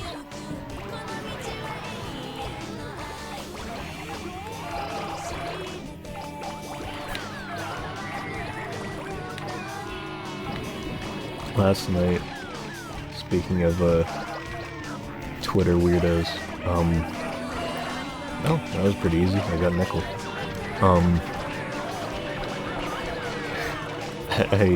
I was like really tired. It was like 2 a.m. and I was reading, it was a tweet from Pat from the old Super Best Friends Play channel. He was talking about how he only played 3 hours of The Last of Us 2 because he just did not like it whatsoever. And there was this guy talking about, like, oh, well, it gets better later. And somebody was talking to him like, well, you can't know that without spoiling yourself. Yeah, I think the two worst things I've seen are the fact that Neil Druckmann, the director of the game, did some of the mocap, or did the mocap for one of the characters in the sex scene, and the trans character. Did not. From what I've seen, that character was not handled well at all.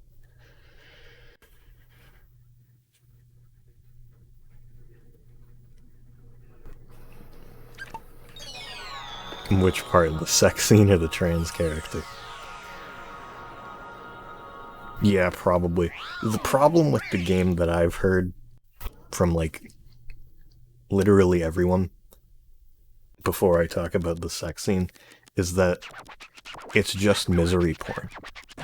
Like, you know, you can have a story where, you know, bad things happen, but just making it have absolutely no positives nothing positive in the story at all. It's like, it's a thing that a lot of Western developers, at least, used to do. I feel like a lot of them have gotten a lot better at it.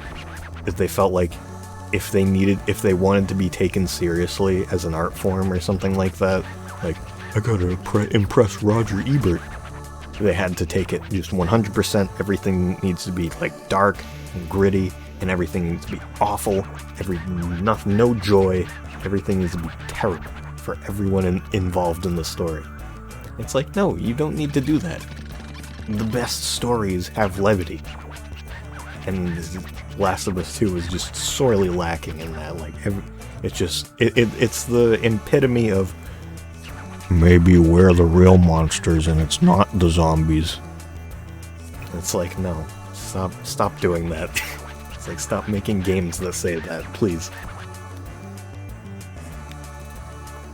My favorite is there's a screenshot of it that's been going around. It was from one of the 2 Left 4 Dead games, where somebody, like, it's a screenshot of some graffiti that somebody like wrote on a wall.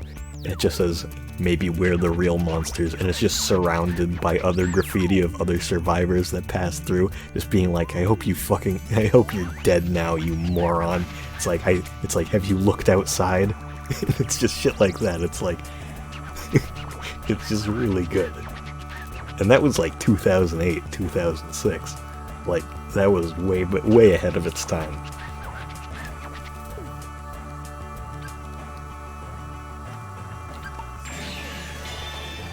But, yeah, the sex scene, like, somebody was saying, like, you know, a lot of, like, weird gamer chud kind of dudes who were like, oh, stop censoring my games. I want you to stop censoring my booby games. Stop it. These feminists are preventing me from jacking off.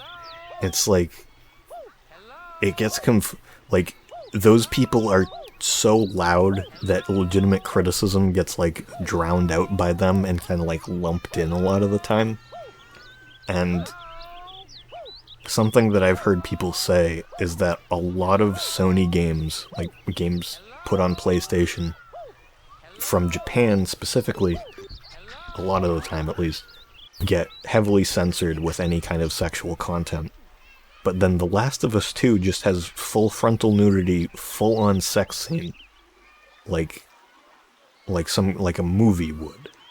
Like, just everything's shown, just sex. That's it. I don't know what the context is, but I know it's there. And from what I've heard, Neil Druckmann, the director of the game himself, may have had a hand in doing the mocap for that scene.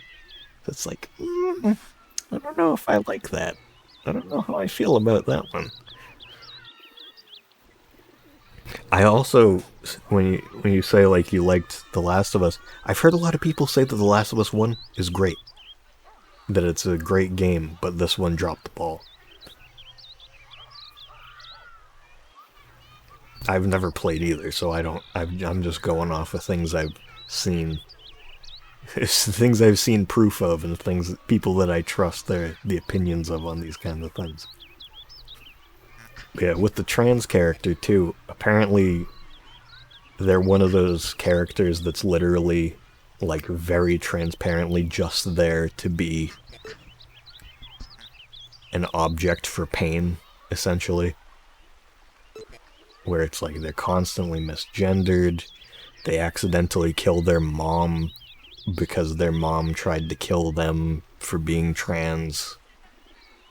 There's, like, just a history of abuse. Nothing good happens to the character. I think it's like a young boy. Like, you know, I mean boy, like post-transition. I think that's what it was. It's like a trans boy. And, like, it reeks of just, like, we wanted to have a character in here.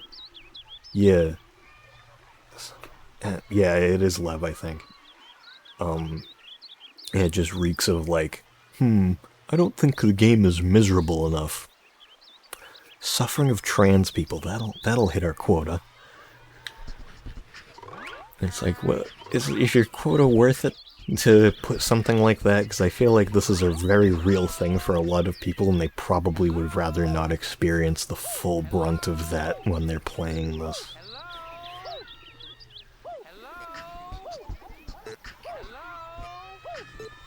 No, I won't do that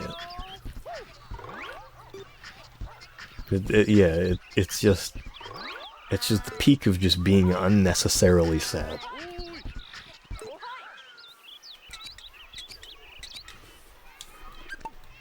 It's like how they. It's like they. It's like they're just taking this they're objectifying an identity, really, because they're just taking a look at it and extracting all of the worst things that can happen from it just to create drama. And that's it. The character just exists to be an emotional punching bag.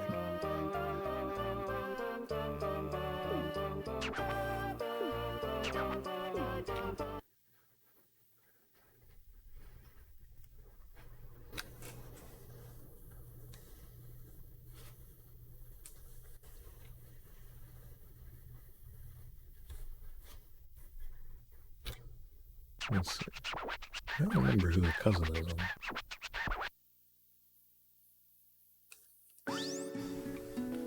I think it's Twinkle.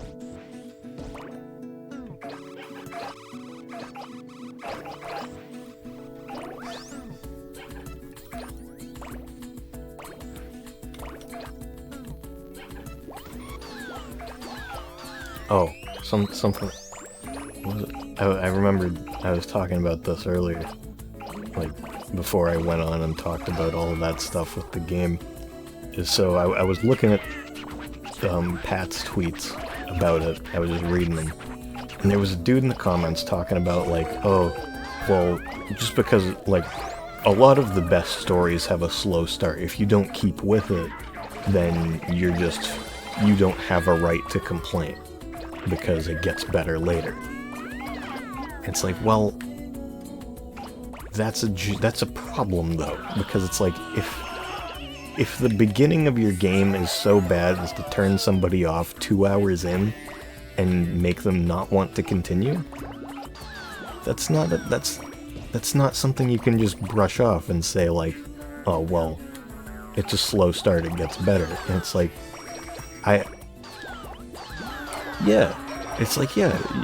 he's right. There are good stories with slow starts, but it's like specifically getting mad at somebody for dropping it because it has a slow start is stupid.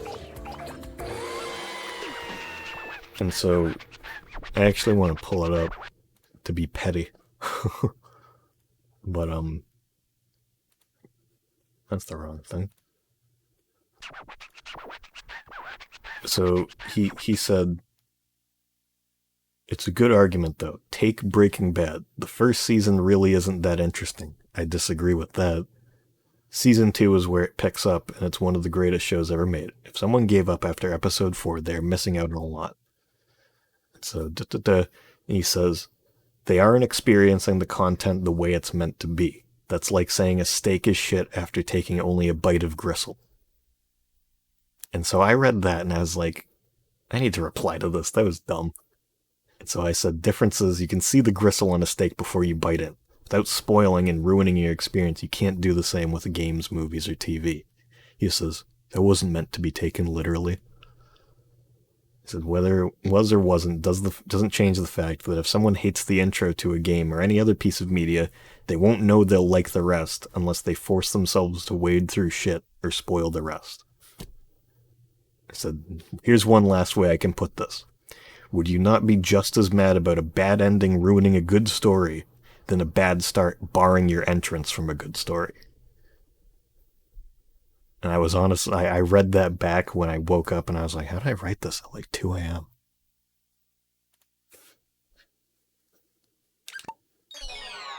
Yeah, Twitter people everybody's got brain worms. I don't know why. I do feel like I kind of fed into it a little bit, but like, yeah, whatever. I don't think I did much harm. The dude didn't come after me or anything, so...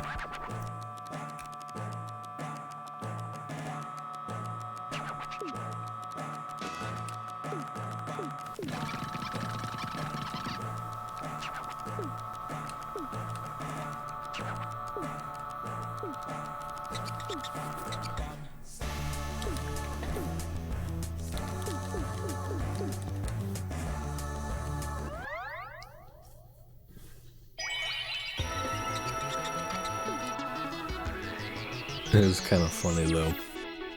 Like whenever a game as divisive as The Last of Us comes out, just kind of going through like a popular person's tweets on the subject and just kind of like seeing the response it gets. It's like a lot of the time it's just such a weird 50-50 split of people being like irrationally angry about video games. Some of it's just like, oh yeah, sure, yeah, I agree. You just completely docile, and then you just have people like, how dare you fucking say this? Neil Druckmann is a god.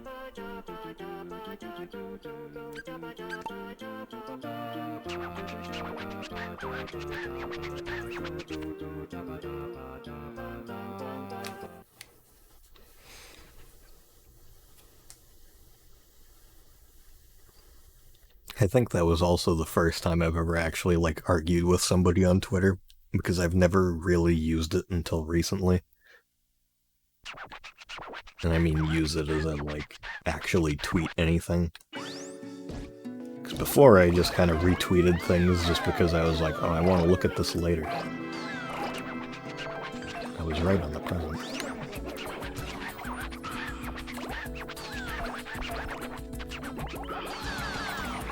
But now I have like Twitter mutuals, and it feels weird because I've never spoke to anybody through Twitter ever. Mostly just because I've never had content to post about, and I felt weird about just like being, you know, like being. What was I saying? I don't even remember. Oh yeah, I always felt weird about just like tweeting without like having any sort of other presence. Like I wouldn't just want to be a Twitter guy, I guess.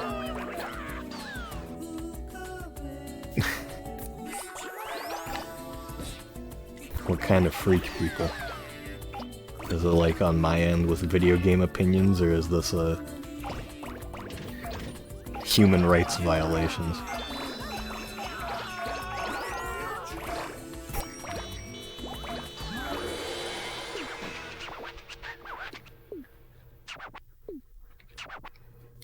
Oh. You want to see a good meme I saw about that?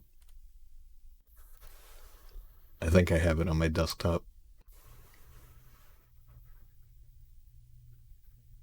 Do I not?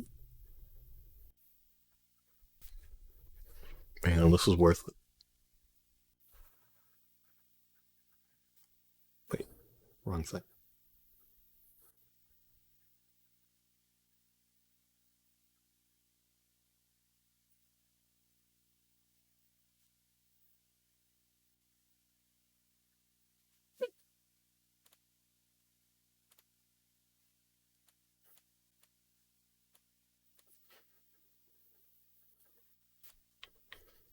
Oh, fuck. That's way too small.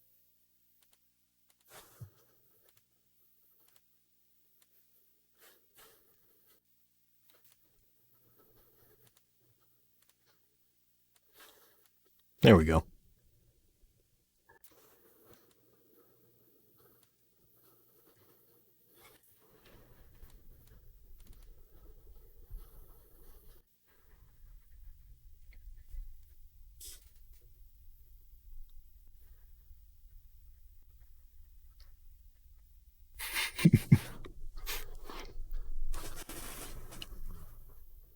Yeah, I know. It's like I remember. So, yeah, I have no shame in admitting this. Back in like 2016 or so, I was just full on like. I was just full on like practically just like nihilism, like it doesn't matter. Like Trump wins the election, who cares? Funny memes, funny Trump memes, that's funny, right? And then everything started happening with that, and I was like, okay, wait, hang on, maybe this doesn't, maybe things do matter. That might be a good thing to worry about, actually. And like, I almost got pulled, like I was on the edge of being pulled into like right-wing stuff. Because I was like watching all those like 2016 like anti-feminist videos and stuff like that until they started kind of going mask off, and I was like, wait a second, I don't align with any of these people's views. I actually care about things. And then I did like a total 180 on that. And I also, mostly because of people like Filthy Frank and iDubbbz, I thought that the hard R was the funniest thing ever. And then, like a year later, I'm like, I should stop saying that. That's a very bad thing to do. That is a very bad thing to do. Oh yeah, it's very good. But, one of the things from that I remember was that I thought Shadman was the funniest thing ever. I was like, oh my god, look at this. He's drawing children.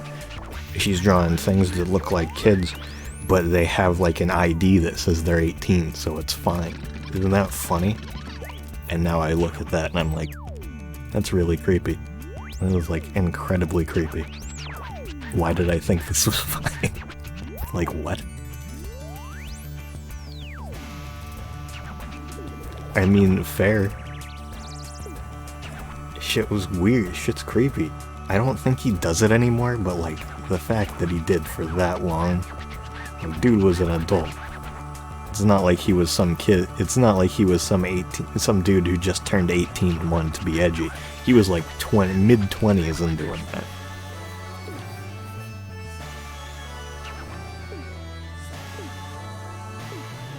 And now he still does porn of like actual people. Oh god, now I'm just remembering he did porn of Keemstar's daughter. Like a young girl daughter. I think that was a real tipping point there. Where it's just like, wait a second. Because he wanted to be edgy, because it's like, oh, Keemstar sucks. I'll make porn of his young daughter.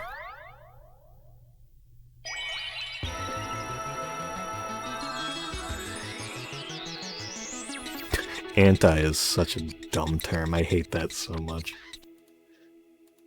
It's like, yeah, I'm fucking anti-pedophilia. What?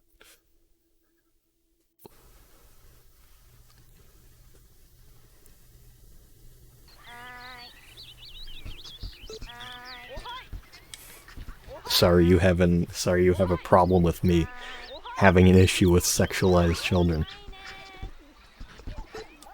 I wasn't sure that was really a contested point, but I guess here we are.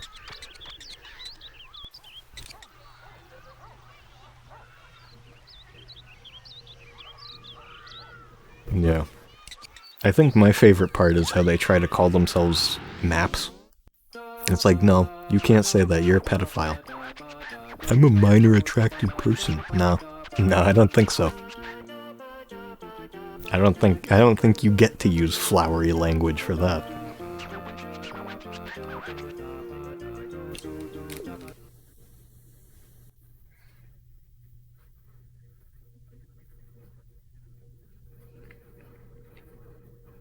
So yeah, I think you're just trying to legalize sex with children, and I don't think that's a good thing, if I'm being honest.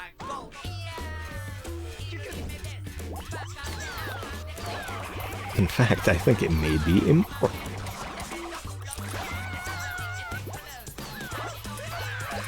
I remember, yeah. I remember back when I followed people like Shadman, a lot of the argument was like, well, it's legal in Japan. And it's like, if you have to, if your rebuttal to that argument is like, well, the age of consent in some areas of Japan is 13. It's like, I think you might be missing the point. Yeah, it isn't even technically correct. It's like, the point isn't that it's illegal.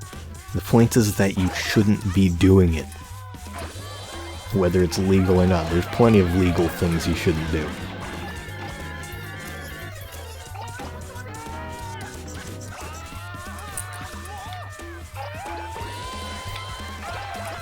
Ah, yes. My other favorite is people romanticizing Japanese culture as being completely apolitical. Specifically people like One Angry Gamer, who has been creating his list of traitors to the US ever since the Black Lives Matter thing started back up.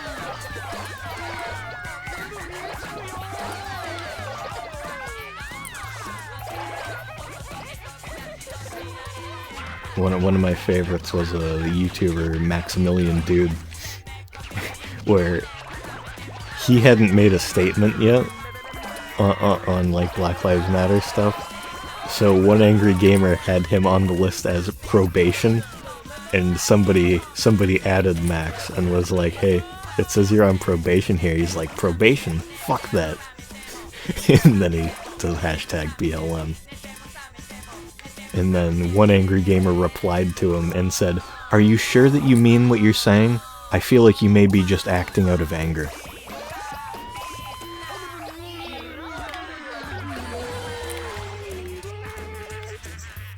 And he's like, "Yes, I mean what I'm saying, dumbass."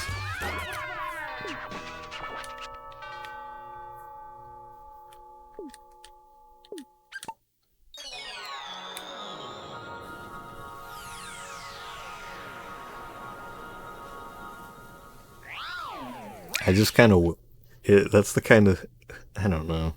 It's the kind of thing, though, that almost makes me wish I had more clout so that I could dunk on people like him. You know, just for the slight petty satisfaction of just making fun of a dumbass online. Like somebody who completely has it coming. Like, yeah, put me on the list. Do it.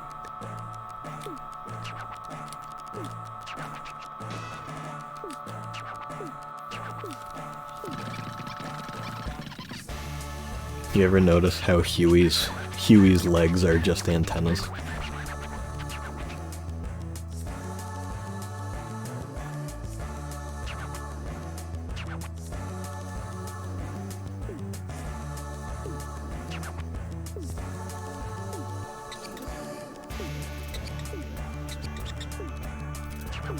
Huey is one of the cutest, I think, just design-wise.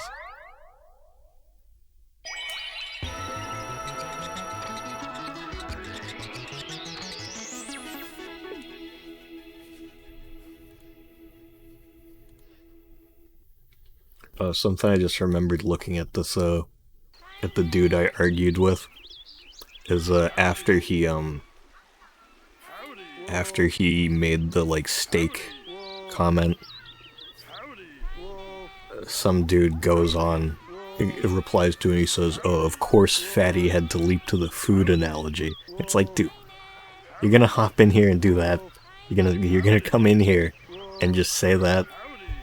It's like, shut up. It's like, this guy's wrong, but why would you say that? The dude replied to him just with, "Shut the fuck up," and he didn't reply back, so I think he won out there. As wrong as he may have been, I'll stand up for him.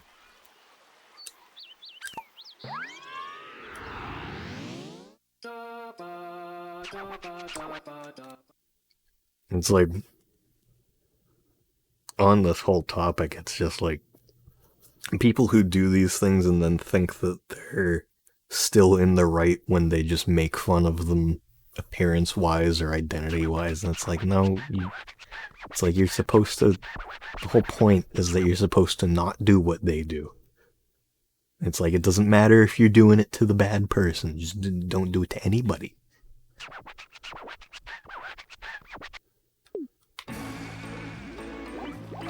It's like, I don't care the bad person uses they, them pronouns. Don't misgender. Don't be that much of a dick.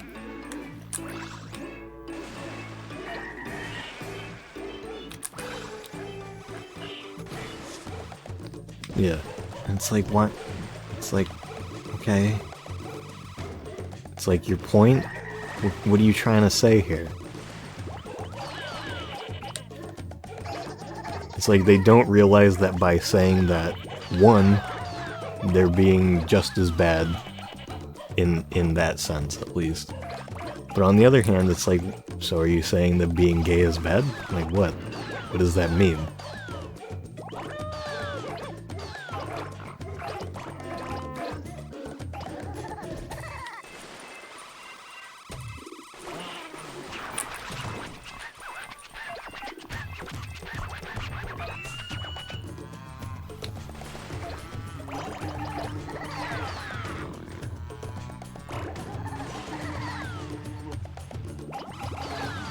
And not only that, but we all know how conservative people act when they're in online arguments. Saying something like that just gives them more legitimate ammunition to say, like, well, they're harassing. They're being like the aggressor, essentially. To use a term like that. It's like you're just handing them ammo to make themselves look like the victim. That's all you're doing.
I just remembered something. I was looking over at Twitter, and I remembered something that I made.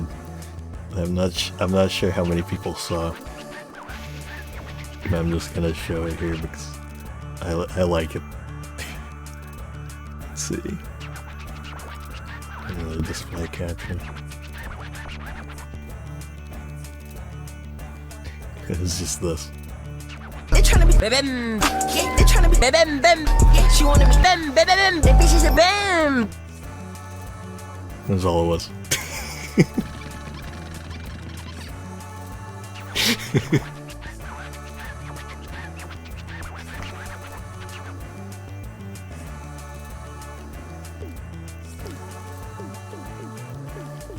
Yeah, the playful punk is definitely my favorite human character. And it mostly came from like, so back when we first got Katamari, so for backstory, my grandmother has been into JRPGs since the original Dragon Quest game, like back on the NES. Like she used to be super fucking in, like she played all the Final Fantasies, all the Dragon Quest games, a bunch of JRPGs that I now own that I had never heard of prior. Just all kinds of shit. And so we found Katamari and we were like, you should see this. And she got way into it too. And I remember when We Love Katamari was coming out, we practically had a race to see who could get a copy of it first. Like my dad and I or my grandmother. And I remember that her favorite character was always the punk, specifically just because of the noise. And then when I showed my friends Katamari like 2 years ago, it also became like Playful Punk was an instant hit. It was instantly everybody's favorite. And so from that, it's just kind of like, I don't know, it's just kind of like become a staple of the games, just the Playful Punk sound. It's just so funny to me.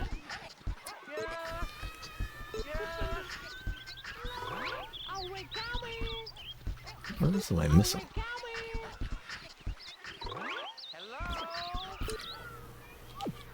So I have everything here. I got Marnie.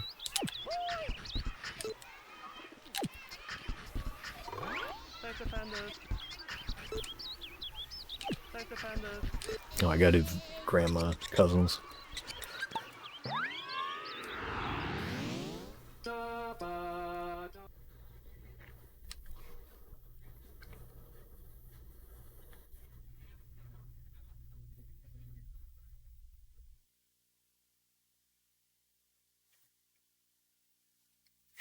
So, something else, speaking of like showing Katamari to people for the first time, that was one of my driving like reasons to want to stream them. But then like after I started for a bit, I was like, wait a second, I don't have anything already established to like, have any sort of like outreach. So and I was like, I'm only gonna, as of right now, I'm only gonna attract people who already know about it anyway, which is still good. But I was like, oh well.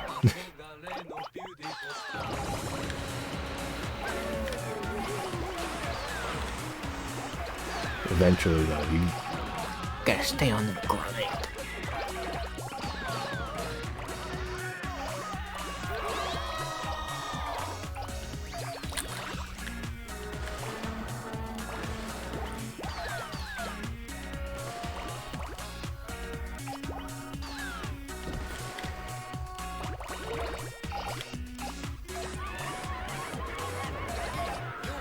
this fast as possible thing also kind of sucks. Not the level, but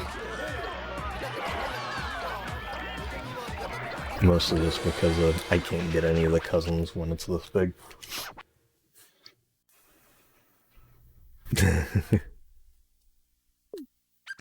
That's fine.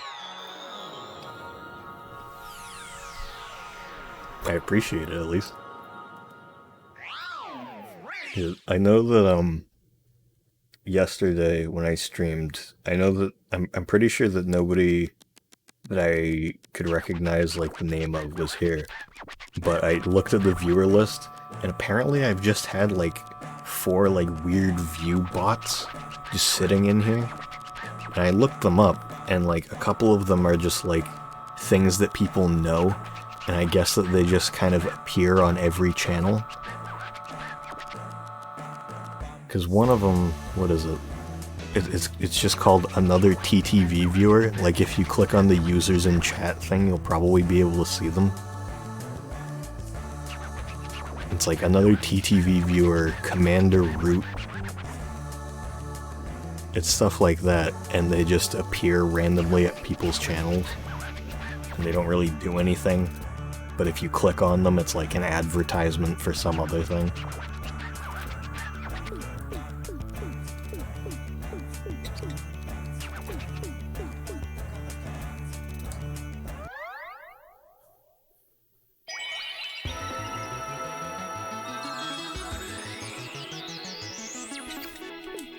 And I forgot that doing these quickly actually gets more shooting stars. Sex offenders.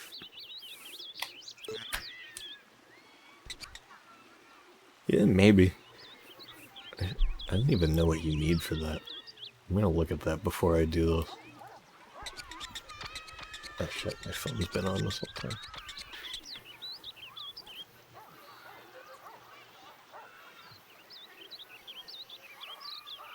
It's weird how they set it up, because they have an achievement system. It's like, whoa, look at all these crazy achievements you got.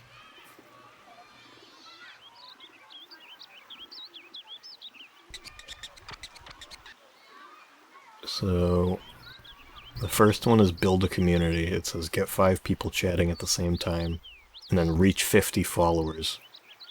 Path to affiliate is reach 50 followers, and then over 30 days, stream for 8 hours, stream on 7 different days, and have an average of 3 viewers. It's not bad. It just takes a while to like get off the ground if you don't have a following to begin with. Gotta build it up grassroots. It might have been before. They probably got a little more hard-assed on it. Now that so many people are doing it, they wanted to kind of thin it out a bit.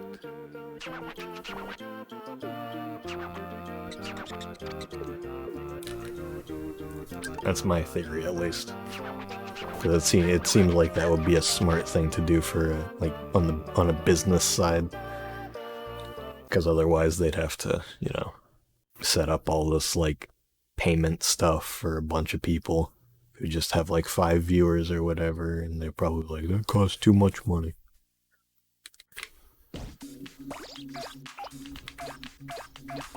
Fucking greedy capitalists.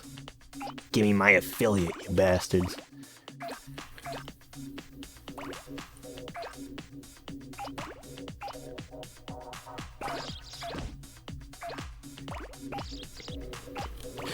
That just reminded me of a really shitty image.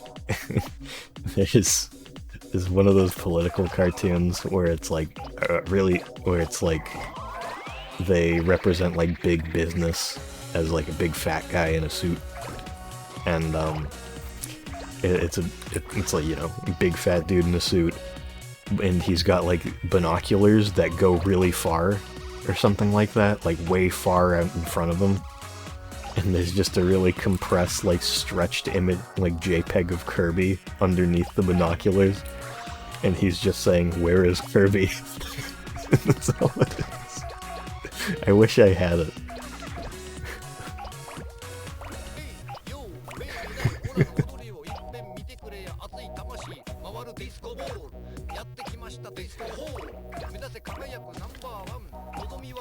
Another good one was I don't remember exactly what it was depicting, but it had like a fat cat, like, you know, same thing, like fat guy capitalist.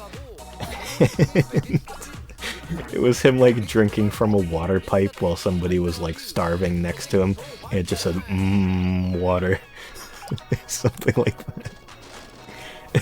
And the starving guy was saying something equally stupid.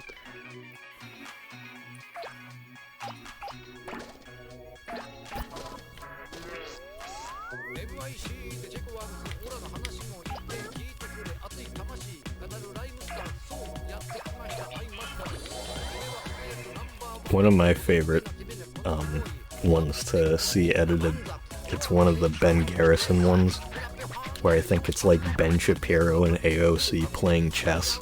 Or no, who is it? It's that like bald dude who's like British. Not Paul Joseph Watson, because he's not bald. It's like Stephen something. But he's famous for saying like, not an argument, or something like that, when people make a legitimate argument. And it's just him playing chess with like AOC, and he just says, "Not an argument," and she looks shocked, and people just like edit different faces onto it. Just like for any situation, it works pretty well. This repurposing Ben Garrison comics in general, I think, is a good practice.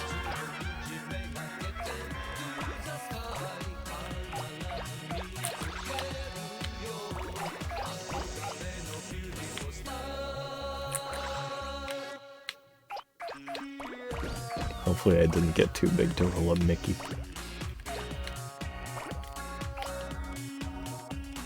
You know, speaking of Mickey, actually, she's an odd cousin. Cause I feel... No! Get back here! Cause I feel like she's very, like... I've never really seen much Mickey appreciation, you know? I feel like she's a very overlooked cousin. Oh, there's that burglar.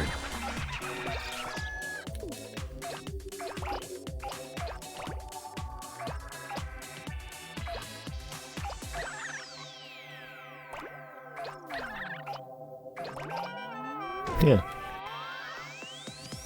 She, like, her design is just very, like, basic in concept, but, like, it's nice.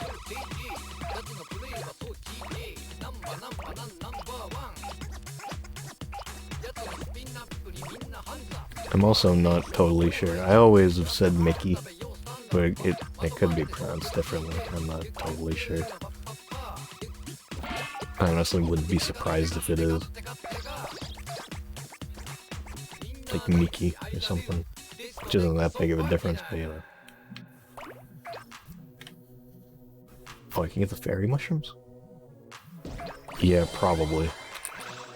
Like Mickey.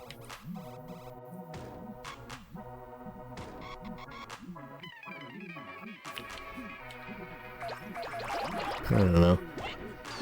I'm just a smelly white man. I don't know what I'm saying.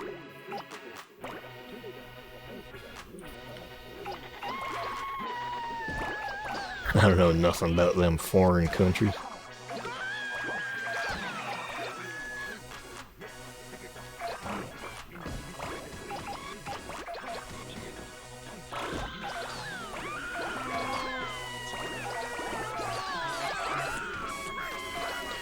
Aren't we all just smelly white men on the inside?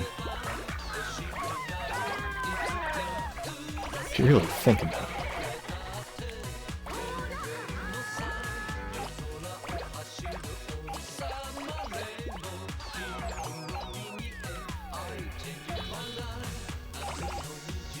I want to get the burglar. So I want to get that king dialogue. There he is. Oh look, a burglar. So obvious, so user-friendly.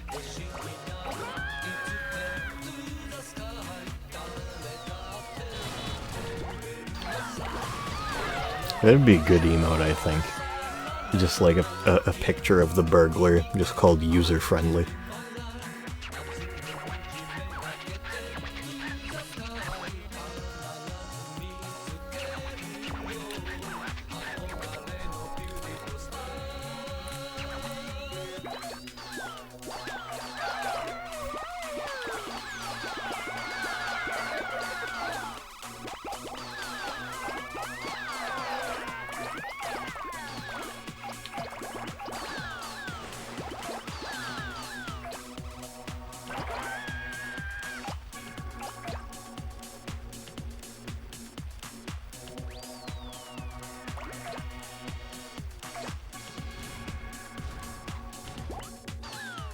Give me these coelacanth.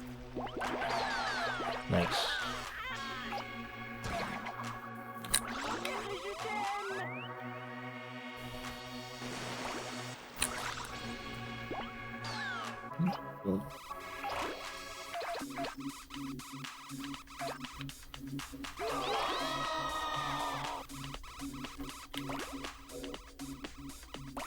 Imagine having the upper body strength to do that.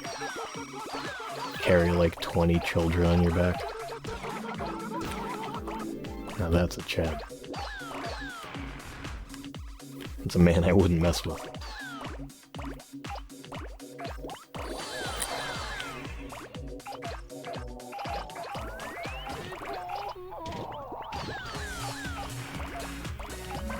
See that right there? That shit's satisfying.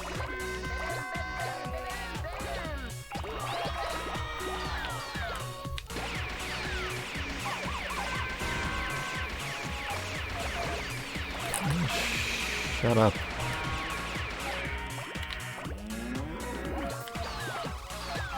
Fitting. I'm pretty sure I've said this like almost every time I've played a game so far.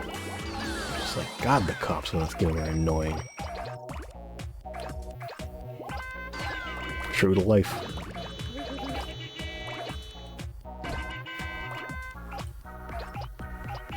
That was one of the clips I made from the first Katamari stream I did. Where I just said like, you know, the only thing that... yeah, the first clip, like one of the first clips I made for the first Katamari stream was just like, you know, there's a couple like animals and people in the game that'll like run after you if you like roll up something in front of them or whatever. But the cops are the only thing that just outright attacks it. Like, they see it and they just start blasting. So it makes you think, huh? No, food for thought. I think I titled it Food for Thought, actually.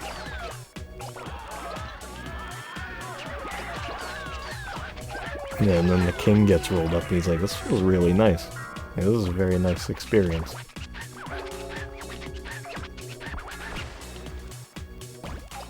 It's like, makes you think.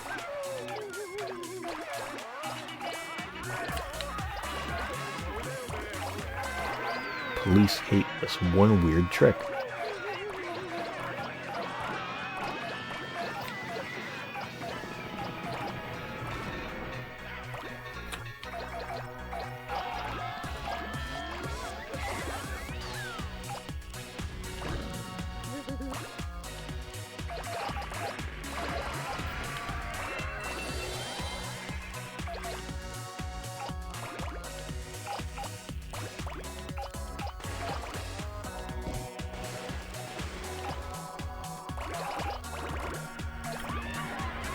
You know what, I should actually probably start cutting off these levels earlier so that I can actually get all the cousins. I forgot I was doing that.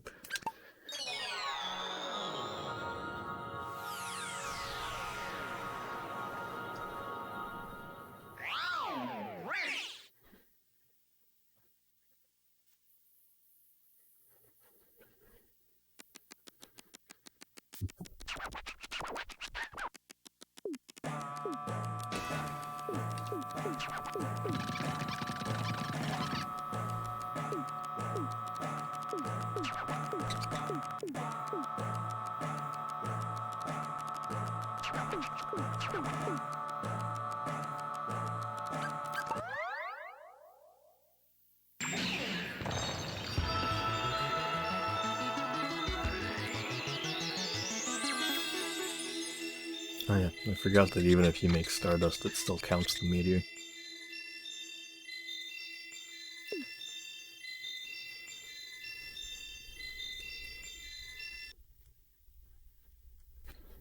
You know what?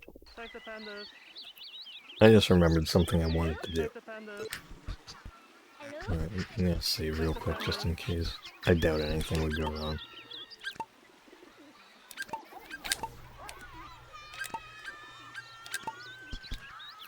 I'm gonna do a little segment that I had the idea for, because I think I talked about it before, like a few days ago. Your Majesty. I'm just trying to get this set up.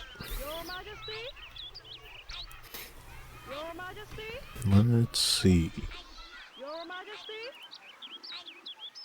Turn this off. I get some good background music. Let's see, what have I got?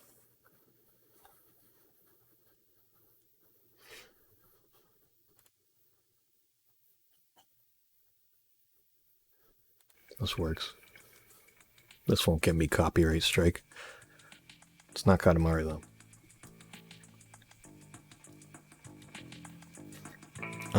So let me see if this works. It should.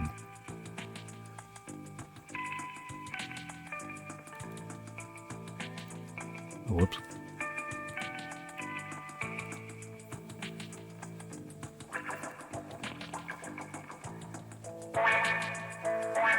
Turning on.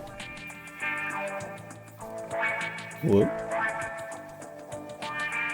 Why do you not work?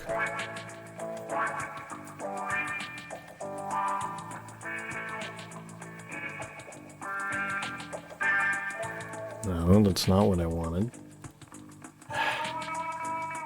This is gonna take a little bit. Yeah, streamer mode enabled, shut up. Is it not plugged in? Hopefully I don't bump the mic. I don't know why this thing acts like this.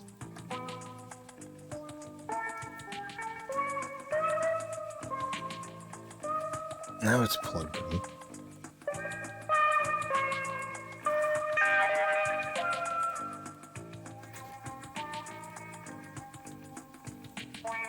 Video camera. Activate. Hello? Test video.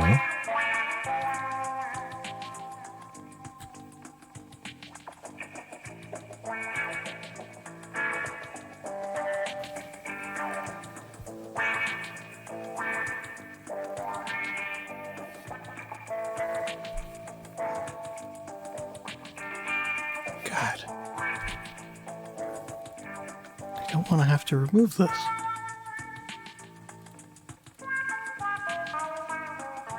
Why? It is broken. Person video. Test. It's working fine on Discord. I want to work on here. Configure. Done.